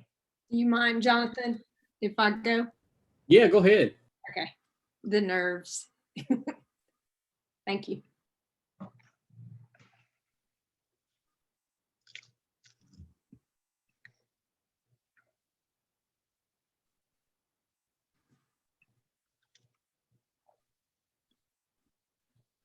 All right, y'all. I'm excited to share this project with you, applying the qualitative and quantitative tools.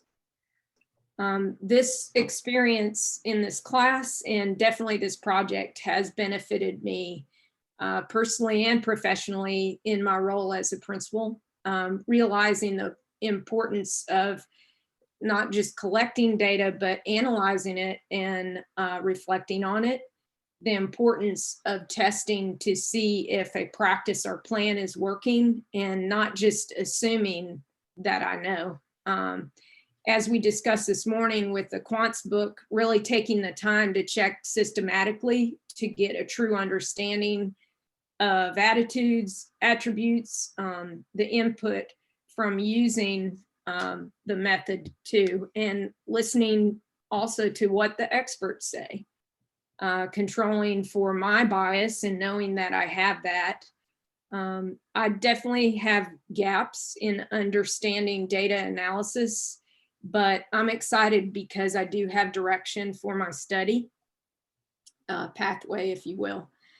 This morning, I'll talk about the purpose and relationship of my study to my consultancy, the type of study, qualitative and quantitative design of it, the strengths and limitations, and defend it, and my actions going forward.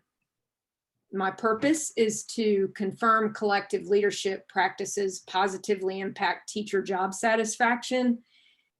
This interest in collective leadership began when I started the program.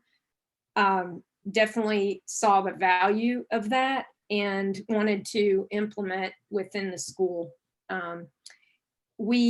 I know in several presentations I've mentioned that we're part of the state's collective leadership cohort, and I've gotten some great data from that, some efficacy data that I plan to use in my study. At first, I wanted to show that collective leadership practices increase teacher retention. And after meeting with Dr. Lamb and looking at literature, I've decided to shift my focus to collective leadership practices positively impact teacher job satisfaction. I believe that when you strengthen relationships and improve the environment, you build trust, you increase job satisfaction. Real passionate about this. So teachers work hard and they need to be happy in their environment. We all benefit from sharing strengths. Like we mentioned this morning, it includes improving student outcomes, including efficiency within the school operation.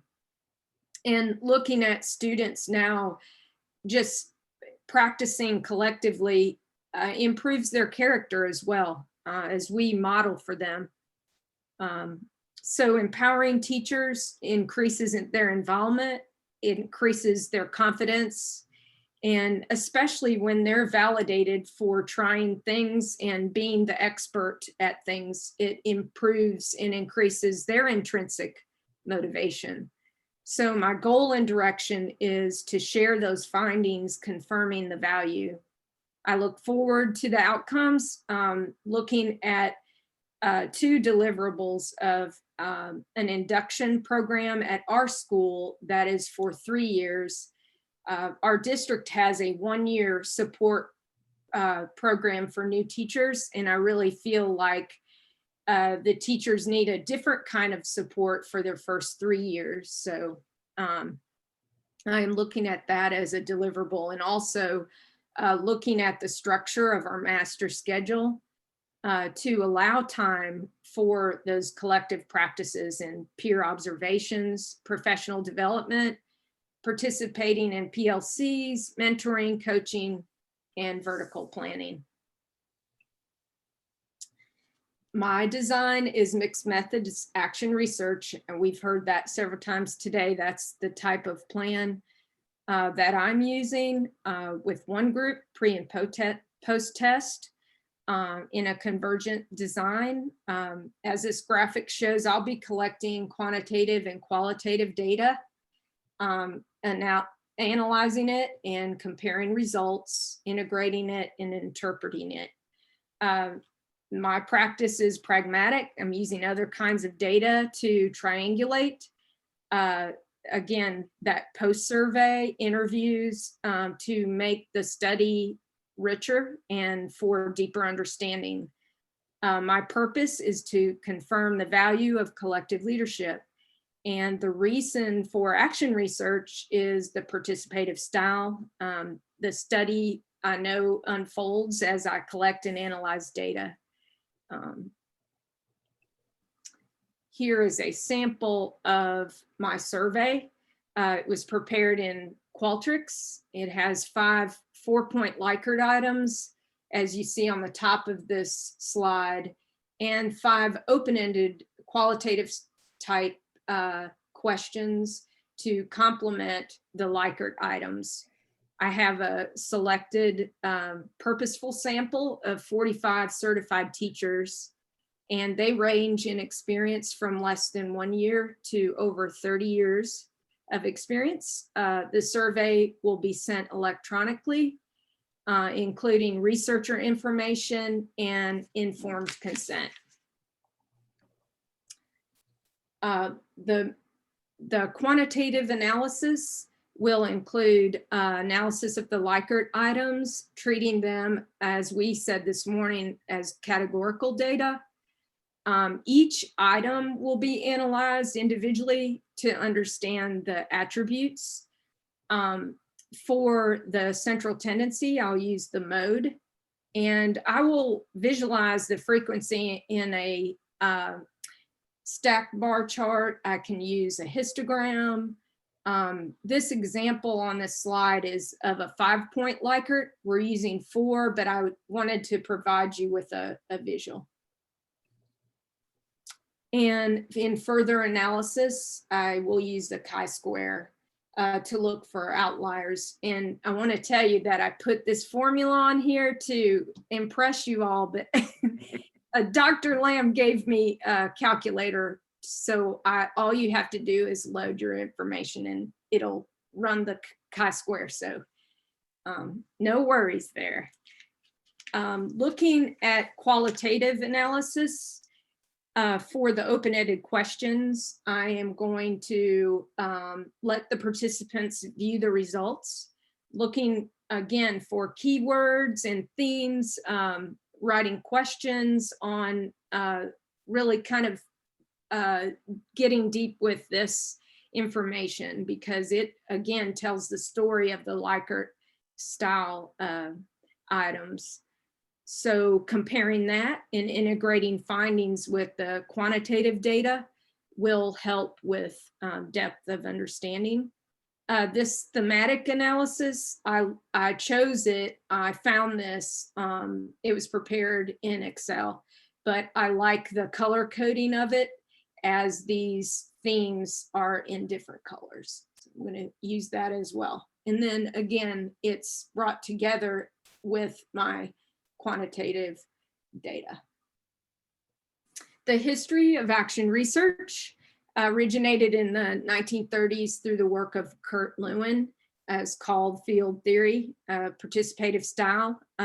His research was done in factories, and it appealed to me, the results in the social aspect of increasing communication, increasing social relationships and cooperation, and an increase in problem solving as he did the actual studies within the factories. So this continuous and active method involves planning, acting, observing, reflecting, and a continuous cycle. Some strengths and limitations of action research and mixed method design. Start with the strengths of integrated data results. You get richer data, you can have more critical diagnosis, gives voice to participants. It's a cyclical process which increases validity. You can make change within the study. The Likert items themselves are user-friendly. You get detailed insights. Again, a strength. We talked about this morning, keeping your survey short, so there's not fatigue in answering those questions. Some limitations. When you're personally involved, you have to control for your own bias. It's intensive, so making sure that you have a narrow scope. There's concern of reputability. Quantitative purists don't view qualitative data as that reliable, and opponents of action research say it can lack rigor, but I chose it. And in conclusion, I chose this for the active participative style. Again, the results of Lewin's work for the social aspect, increases of communication, problem solving, collaboration, making change within the study appeals to me, finding solutions or interventions that work within the research. I chose my topic of research to prove the impact of empowering teachers within a collective style culture. I really do value this study and the findings, and I want to share it upon completion of my research. And I will take any questions or comments.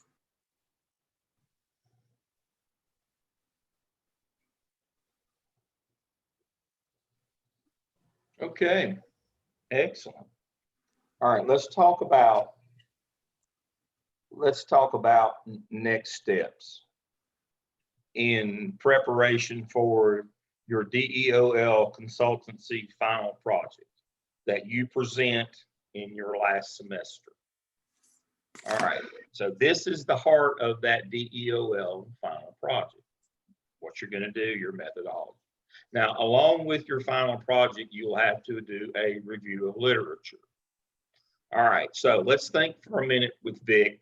What should her literature review include? She's done some research on action research. She's linked it back to Lewin as to her methodology. Now, what is her conceptual framework? She's working on, so her conceptual framework basically works off of Hertzberg. So she should have some review of literature on Frederick Hertzberg. What is Hertzberg? It's motivation theory, basically job satisfaction. So she should have some, she's already got her action research with Lewin, so that checks that box. She needs a conceptual framework, which is, so she's got inclusive leadership, increases teacher job satisfaction. Job satisfaction is Hertzberg motivational theory, which says teachers either stay or go based on job satisfaction. Motivators and hygienes are satisfiers and dissatisfiers. So we would expect to see Hertzberg. We'd expect to see Lewin with action research. We'd expect to see some literature review on what inclusive leadership is. Those would be the three things that we would expect to see in her literature review. It won't be 100 pages long. So it goes back to what is your topic, which is inclusive leadership. Explain what that is, what your conceptual framework is. That would be job satisfaction, leadership style and influences job satisfaction. That goes back to Hertzberg, might even get into Hershey and Blanchard, which speaks to situational leadership or the principal leadership style affects job satisfaction. And then she would have a literature review on her methodology, which would be Kurt Lewin on action research. And that's it. So along with this, which is the heart of your final project, where she'll show her data, you have your literature review. And that literature review should speak to your topic, inclusive leadership, your conceptual framework, which is, satisfiers, dissatisfiers, Lewin. It should speak to your methodology, action research. It should speak to those things, and it should also speak to the relationship between the variables. In her case, the relationship between principal leadership style, inclusive leadership, and its impact on teacher job satisfaction, that relationship. So those are the four things. You might want to write that down, that we would expect to see in your literature review. I'm asked this all the time. What that literature review for my final, what should it be? And those are the four things that should be in it. Let me say them again. Again, we should have something on your methodology, action research, Lewin. We should have something on your conceptual framework. For her, it's going to be Hertzberg and motivation. It's job satisfaction. The actual topic is inclusive leadership, and then something that explores the relationship between the topic and the conceptual framework, which is Hershey and Blanchard have written extensively on the relationship between teacher job satisfaction and principal leadership style. That's it. It's really easy. That's what's your literature review. 4 or 5 pages. It's not 100 pages. It's not even 20 pages. It's those 4 things. It's those 4 things that we would expect to see. You got your literature review. You'll review that as your final project. You'll say, here's my literature review. This is my foundation for the work that I've done. Here's my qualitative, quantitative. Here's the data that I collected, and here's the analysis of my findings. So that's it. Your literature review, your methodology, present your data, analysis of your findings. Bibbidi bibbidi boo. That's it. And then your final project is done. It's about 20 slides. We don't expect to see, the limit is 30. I'll tell you right now. We expect to see between 20 and 30 slides. And so, Vic's well on her way. She didn't have 100 slides on her methodology. She had the appropriate number of slides. And so, some of you wonder, how am I going to get 20 or 30 slides? The problem is going to be is cutting it down to 20 or 30 slides. That's going to be your problem. And so, but that is the process. And so the heart of this whole thing is what you learn in this course. I know I'm biased because I teach methodology, but it is the heart of what we do. It is the heart of improvement science. The whole notion of consultancy is improving an organization. The very heart of that, of course, is your methodology. And it is the heart of your final DEOL consultancy project that you present in order to get your doctorate, is that final project. And it's literature review, methodology, presenting your data, your findings, and then what you're going to do with that. It's just that simple. Everybody got it? Great presentation. Jonathan, you're up.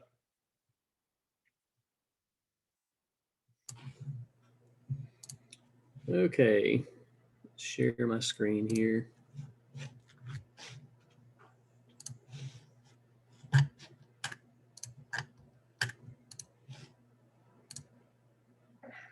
All right, is that coming through? Yes. Okay, so this is my quantitative and quantitative analysis project. My project is looking at the rate of failure in online courses at Cleveland Community College. It is significantly higher than that of other instructional modalities. And, just honestly, we don't need a statistical model to tell us that. We see the failure rate is about double in online classes compared to other modalities. So other modalities might be 7% failure rate. Online classes are approximately 14% failure rate. But online classes do represent a significant portion of our courses.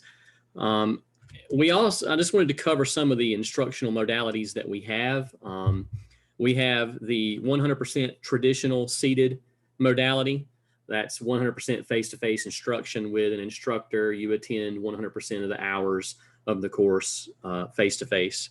We have a blended, which is less than 50% online, meaning, most of your time is spent in the classroom and some small portion of your time, somewhere between 10% and 30 or 40% may be online.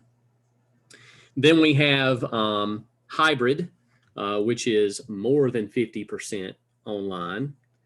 And then we have online. And just, kind of for an interesting perspective on this, the college, when we got a new president and there was some focus on course quality, and he had asked for, us to address course quality. And part of what administration did was eliminate the hybrid model. So we no longer offer hybrid classes right now. Now, I think that we're going to get back into that, but that was one solution to the problem. Well, we'll just offer less online because what we saw was that, as the amount of online hours increased, or as the amount of time that you take an online course increased, that the failure rate also increased.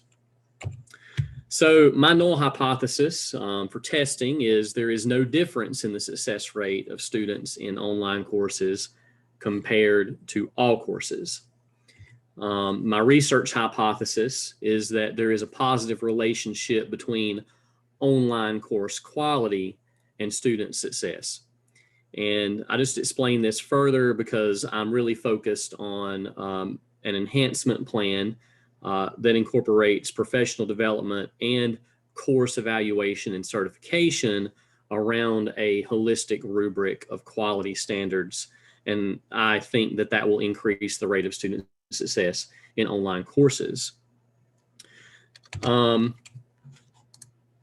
So I very quickly, I'm not focusing on the quality course rubric as part of my quantitative analysis right now, but I think that in the future, that the quality course rubric will provide some quantitative and some qualitative information.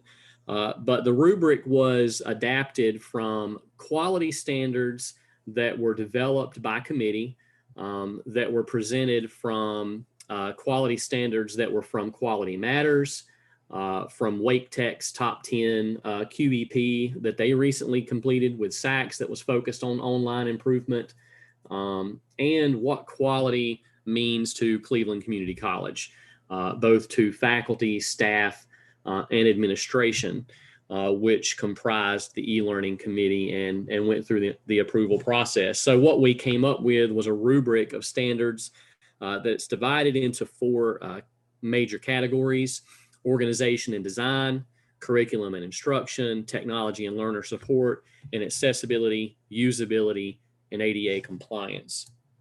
And I'll just quickly, I'm not going to go through this whole thing, but this is the rubric. Here's organization and design. We assess the courses in adherence to this rubric. So part of what we are doing now is going back and applying this rubric to previous course offerings.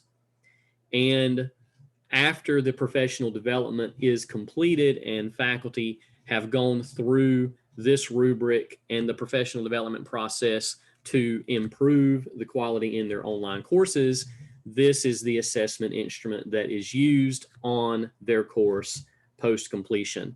So what we want to do with the rubric in the future is compare the pretest results from this rubric with what their score is after the improvement process is completed. So I just wanted to share that rubric with you. So from the qualitative perspective, I'm looking at interview. And yes, shoot me. My scale is 1 to 5. Dr. Lamb and I had some conversation about that. I am working with another doctoral candidate from another college or another university that is looking at the professional development component of this project. So this, to me, although some of her data is going to be quantitative, to me it is qualitative data. So these are 1 to 5 scale, just measuring their satisfaction with the course quality initiative. And again, I'm not really concerned with faculty satisfaction with the professional development.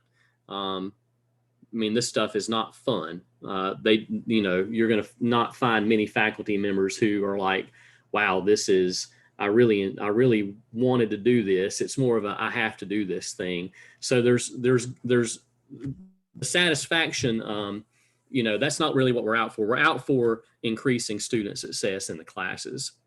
So that's the purpose of the project, not faculty satisfaction.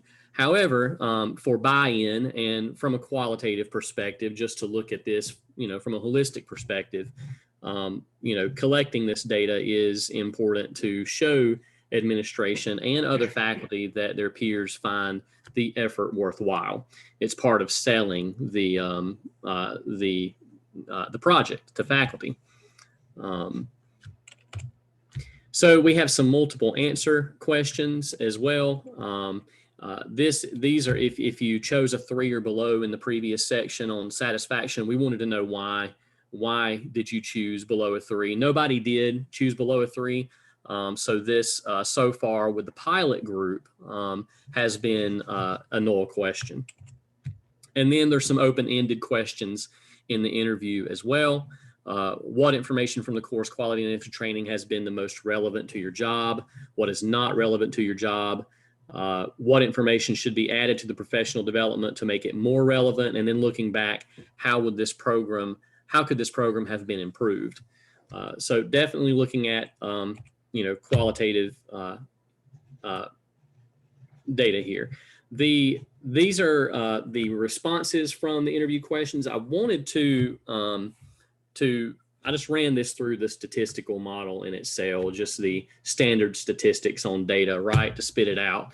Because, you've got those people, as we talked about, that don't really buy into qualitative data. They want some quantitative elements. So like I said, while this is qualitative data to me, this kind of quantifies this data for someone who is more, focused on quantitative descriptors.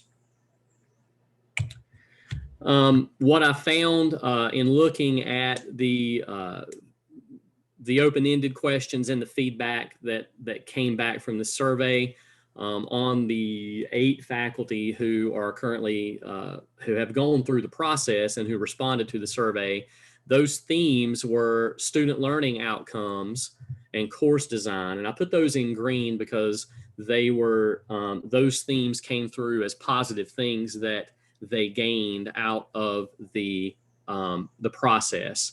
The process of what is a student learning outcome, and the process of tying learning outcomes to your assignments so that there's purpose in what you're doing in the class, right?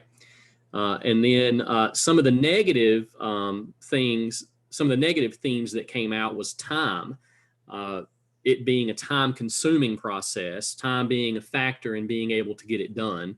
Accessibility and the time that it takes to, the time and knowledge that it takes to adapt the course, and then instructional technology being a weakness in the support that we are delivering through the project. That there needs to be more support in and around instructional technology to facilitate adapting course content for online delivery. So those were the themes for my qualitative analysis. On the quantitative side, looking at the data, I have access to the student information database, and my IRB was submitted to obtain, summary level data on student performance in courses, right? So having that done, I was able to put in a data request for this. A report was built out for me, and data was dumped to a CSV file. And these are some of the fields of data that were dumped to the CSV file. And of these, I really only needed to focus on letter grade, term, and delivery method in order to pull the quantitative data that I needed to run my analysis. So trying to think about this from a control group versus a test group, my control group is going to be historical data, 6 semesters, beginning 2017 spring and running through 2019 fall. That gives me, I eliminated the summer semester because there's lower enrollment in summer semester. The types of courses that are offered in the summer are different than fall and spring. The students that we have in summer courses are different than students that we have fall and spring. So this also gives me data from semesters that were not impacted by COVID, which had a significant impact on the online delivery method in the number of courses that were being delivered online, and in the quality of those courses, because they all had to be adapted to be delivered online, even if they weren't intended to be delivered online initially. So going through to fall 2019 gives me data on courses that were not impacted by COVID. I also defined success because I am looking at successful versus unsuccessful. Success will be defined as a final grade of C or higher in the course. And then post, QC initiative or quality course initiative, once the course has been adapted, evaluated, certified, then we will take the data from the student performance data from those courses after that are infused with quality now, and look at the same data for future semesters, and then compare the two to find out if there is a difference between the success rate once the course has undergone a quality initiative. So, I was dealing with about 47,315 records. This is an example of, what was spit out from the student information database. I charted this or threw it into a pivot table so that I could filter. Can you see my mouse? Yes. Okay, perfect. So up here, you can't see it, but this is filtered out showing, all courses. Not just online courses. And then these here are the numbers, the frequencies of A's, B's, C's, D's, F's in the semesters fall, 2017 fall through 2019 spring. Again, my historical data here. Then what I did was take that information and plug it into Excel and took the frequencies of,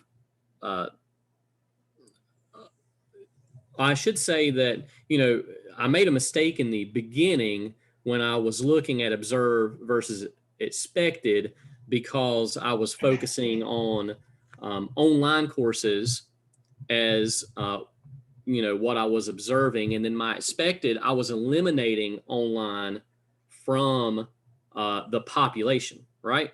So I had to go back and redo everything and include online in the population. Now that lowered, you'll see later, it lowered my chi-square value, but still very, very significant. So we'll see that here in a minute. So I wanted to show what was observed, what was expected in A's, B's, C's, D's, F's. I combined the A through C's to get successful here at the bottom, and D's and F's were combined to get unsuccessful. So those are my two categories and my two groups right there. I wanted to graph these frequencies just to show what it looks like from a graph perspective. It looks very close, right? You got two big blue bars and, two small orange bars, but the difference here, and you see the orange is unsuccessful.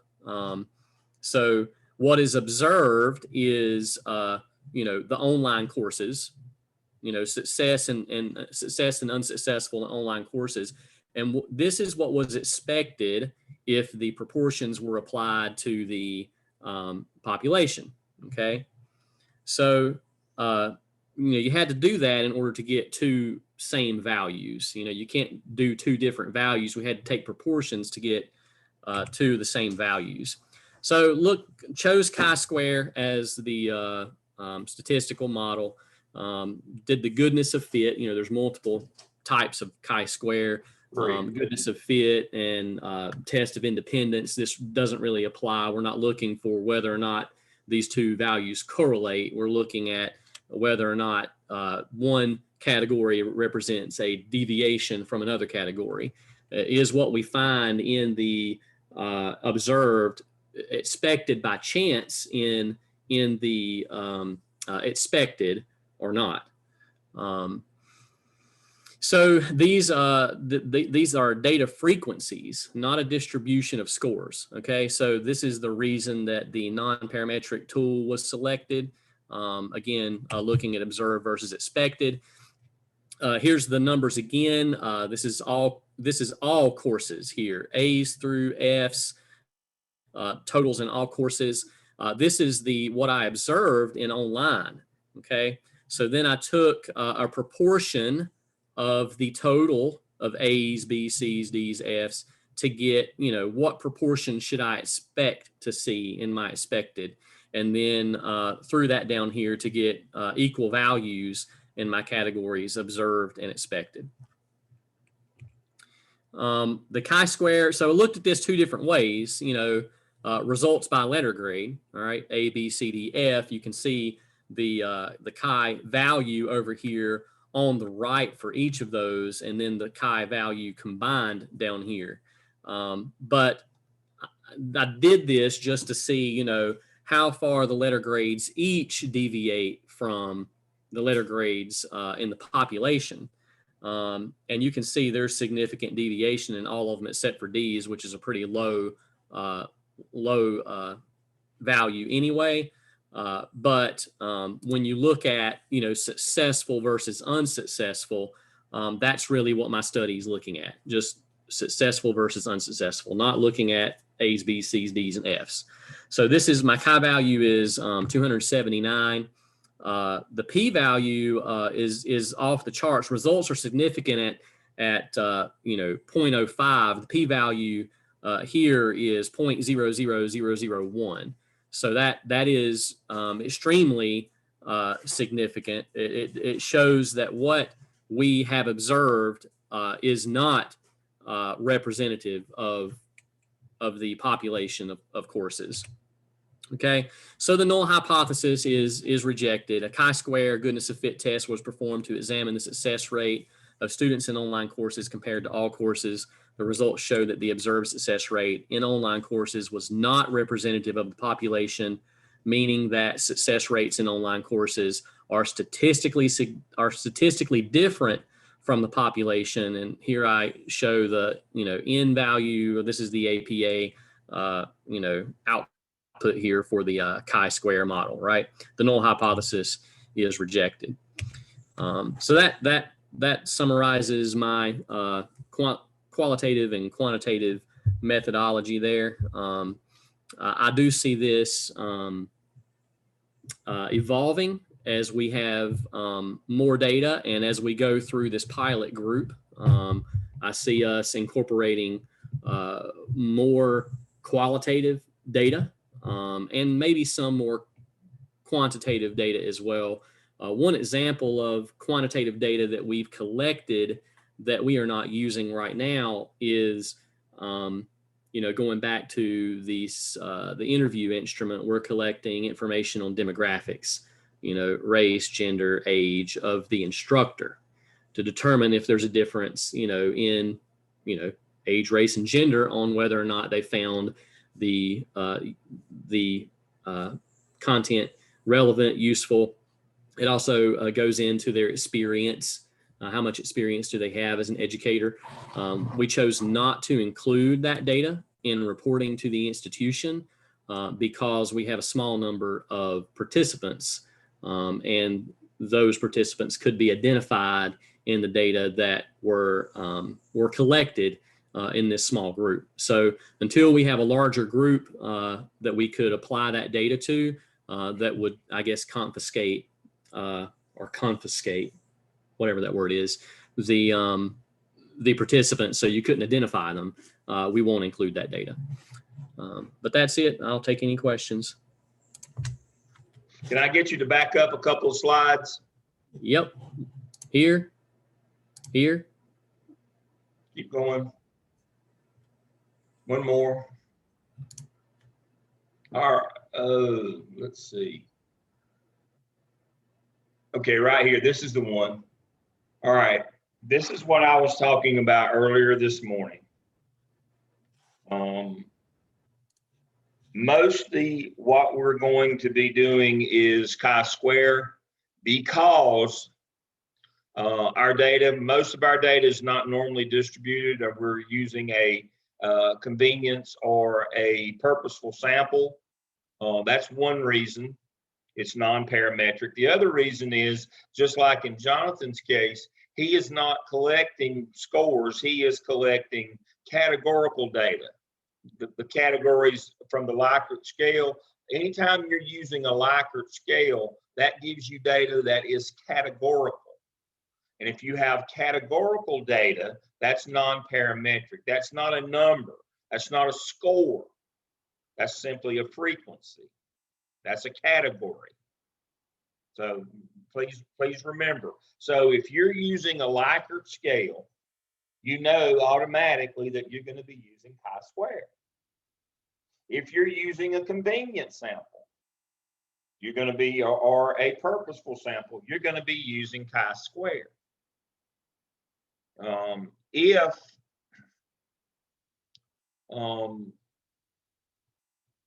If your data, let me say this in a way that's understandable.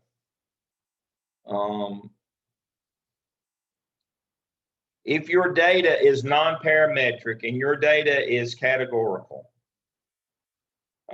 you're going to use the goodness of fit calculator in chi-square. Let me make sure everybody understands. There are three different types of chi-square calculations. There's three different types: test of independence, goodness of fit. But we're only going to use the goodness of fit calculator, and it's a quick and dirty. That's the one that we're going to use.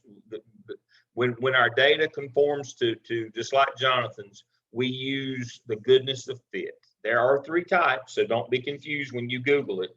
Chi-square calculator, make sure that you Google chi-square calculator goodness of fit. Okay.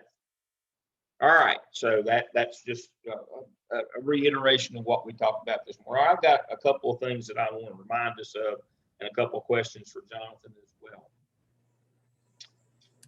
well.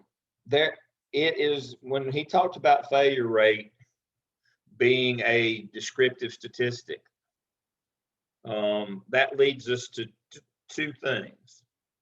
One are our measures of central tendency. We can report on the descriptive statistic like failure rate. We can report measures of central tendency on a descriptive statistic. What are our 3 measures of central tendency? Standard deviation, mean, and value? No. Or, Mean, median, and mode. Okay, we can report those 3.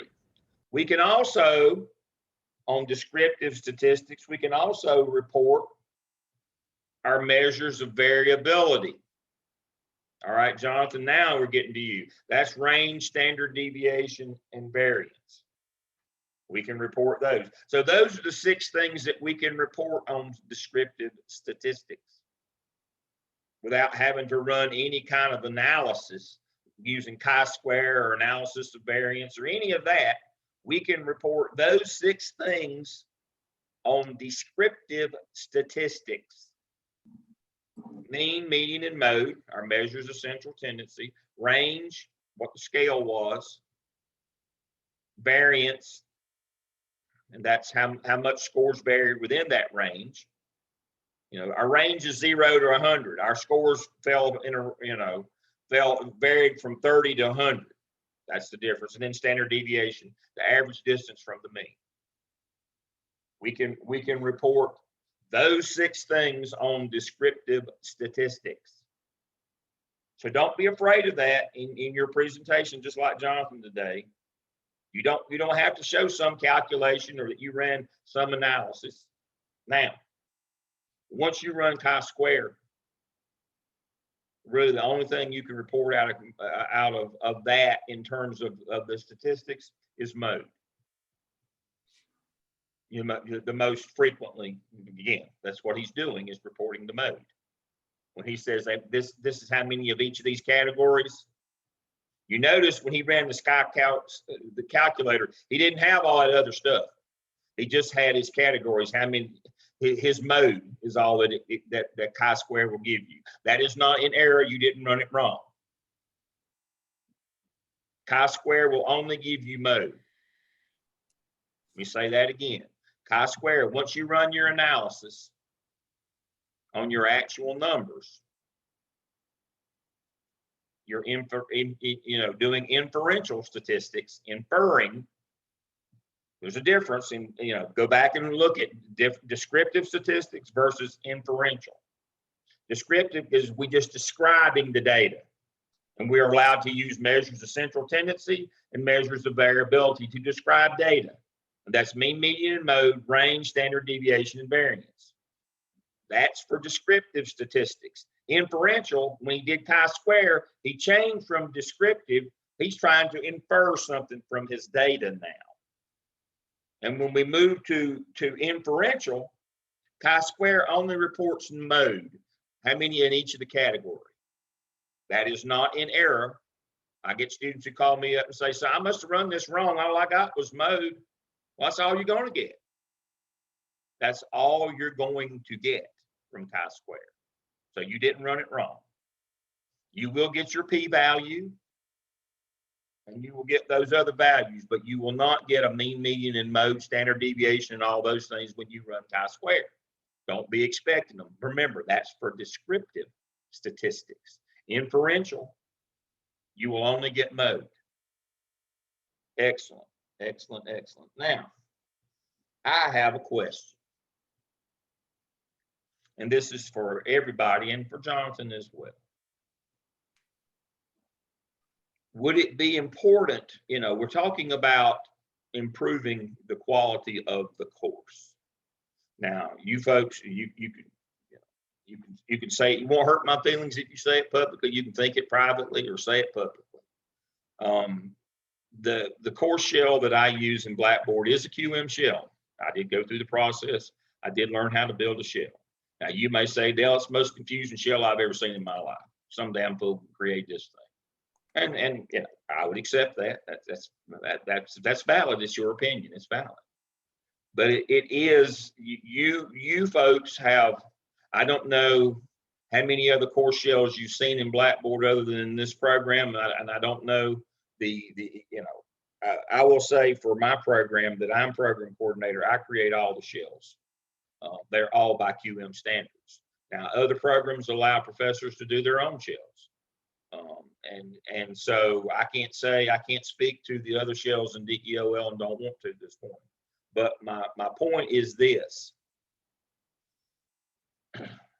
Would it be important to ask students about QM shells? And my response to that would be that's a different study and can be covered in what?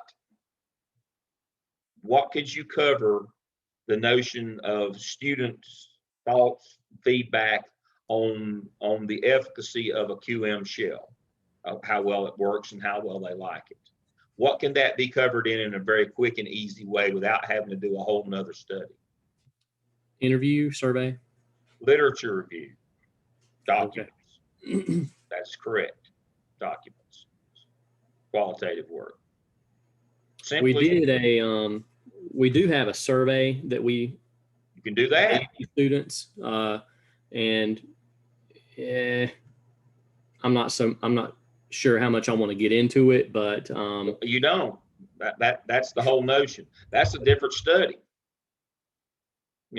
That's part of what you use that literature review for, is to answer some of those questions and provide some of that information. Student satisfaction, that's a whole nother project. That's not at all what we're talking about here today. And so that my point help is triangulate though, right? Yep.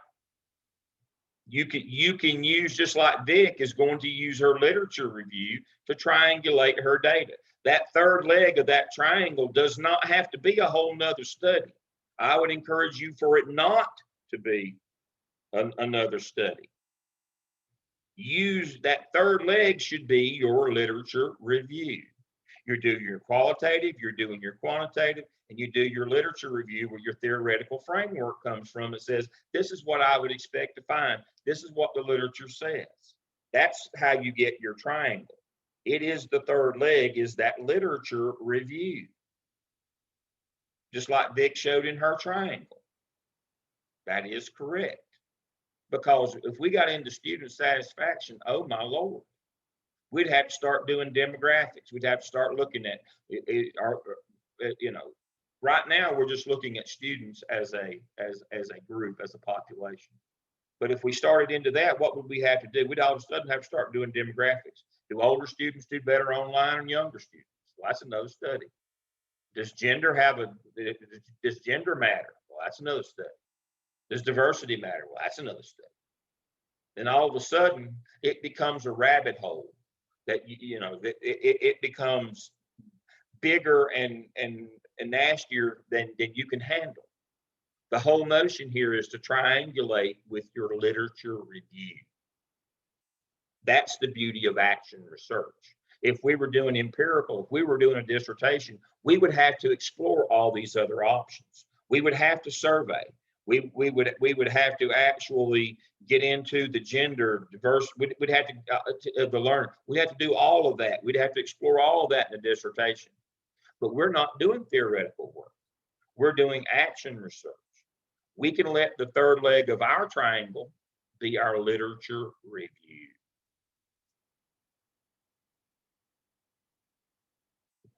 That's the trick. That's the trick. Don't go down rabbit holes. Jonathan is just working on course quality, period. You got to focus. You got to be narrow in your focus. You got to be surgeon-like. You got to be specific. Yeah, there's a lot of other things we'd like to know. That'd be, that'd be a wonderful place for somebody else to pick up and start doing that research. That's not what we're doing here. We're trying to improve the quality of the course. And that would lead us back to our literature review as the third leg of our triangle. Okay. All right. Questions you have for me? Does everybody see the 2 Royce exams? Are they mandatory? Yes, you got to take Royce, because there's no questions in your discussion boards. There are no questions on Royce. There's just a test. There's no specific score you have to make, and you can take them many times as you want. Remember, only the first 2, the introduction and the Excel was all that was required in Royce. The rest of them are optional for Royce. For Salkind, for Salkind, just the introduction and the 10-question Excel. The rest are optional. You need to do all your data, your discussion boards, which covers Merriam and has a big picture idea for all of Salkind. Then there's a couple of questions. There's 1 question on quants. There's 3 on airs. Those are all required as well. I would like for you to take the final exam. It's only 20 questions, and it's stuff you ought to know. But yeah, you've got until May 8th to get all this stuff done.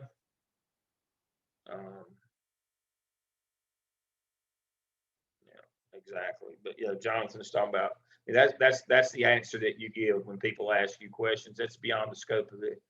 We're trying to be systematic and surgical. That's a great answer. You always say it's beyond the scope of what I'm doing. That'd be interesting to know. And that might be, what we do next. Shine people on, but it's not, for the purposes of what we're doing. This is it. And again, make sure you understand that when you've got an open end like that you could take you in a different direction down a rabbit hole, that you block that off with the literature review. That's how you handle that. And don't let yourself just spin out of control. Remember, you got in to get out. You're all going to finish. I'm going to be, let's see, what is this? This is spring. Let's see. Y'all got 4 more courses. So that would be summer, fall, spring, summer. Next summer, is that when y'all finish? Summer of 22. See, I expect to be asking these kind of questions in your final defense. And the gloves are coming off then. I can't wait. No, it will go well, but I expect you all to finish then. And it shouldn't be my consultancy spun out of control. It was more than I could manage. It got too big. No, close it. Shut off all those loose ends with your literature review. Every time a question pops up, well, what about this? Just do a quick literature review. That's how you do that. That's how you stop it from becoming just crazy and out of control. Because we're all going to finish. All 14 of us are going to finish next summer. I've given you, I've told you all I know. Some things I probably didn't.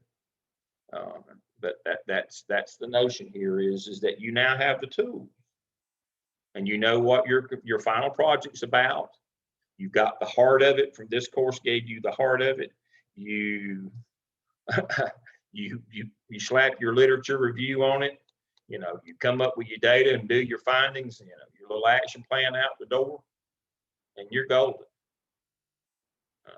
You're good to go. And your theoretical underpinning, your understanding, you've got enough now. You can at least bluff your way through your final presentation. So, as I've said before, if you fake sincerity, you got it made in this business. All right. Anything else for the good of the group before we go? All right, I'll see you in 2 weeks for your final presentations. Be ready to go. If you got any questions, give me a call. Dr. Lamb, Jim, a quick question. Sure. Do you have time latter part of this week, mid to latter part of the week, for me to run a vector check with you on and a couple questions on Qualtrics? Yep. Survey questions kind of deal. All right, let's see. This I wanna coming do- week, I start my week. The first of the week, busy. I'm doing a professional development series for a school district on Thursday. I'm usually done with that about 2 o'clock. And so Wednesday's a bad day for me. I've got my university committee and I've got my class. Wednesday, got 2 classes. Okay. And so Thursday is a good day. Block out. I'm blocked out from 12 to 2. I'm doing that professional development series. So other than 12 to 2, I'm available on Thursday or Friday at the end of the week for any time that you want. Would Thursday at 3 work? That'd be perfect. Okay. You want to do it via Zoom? Yeah, that'd be great if that's fine. Okay. You want to send me the link or you want me to send you one? I'll send you a link. Send me a link. I'm available at 3 o'clock on Thursday. I'll be through that PD by about 2 o'clock. We will go from 12 to 2. Okay. Thank you very much. That'll be good. All right. I'll see you on Thursday then, Jim. Have a good week. Okay. You too. Thank you. All right. Bye-bye.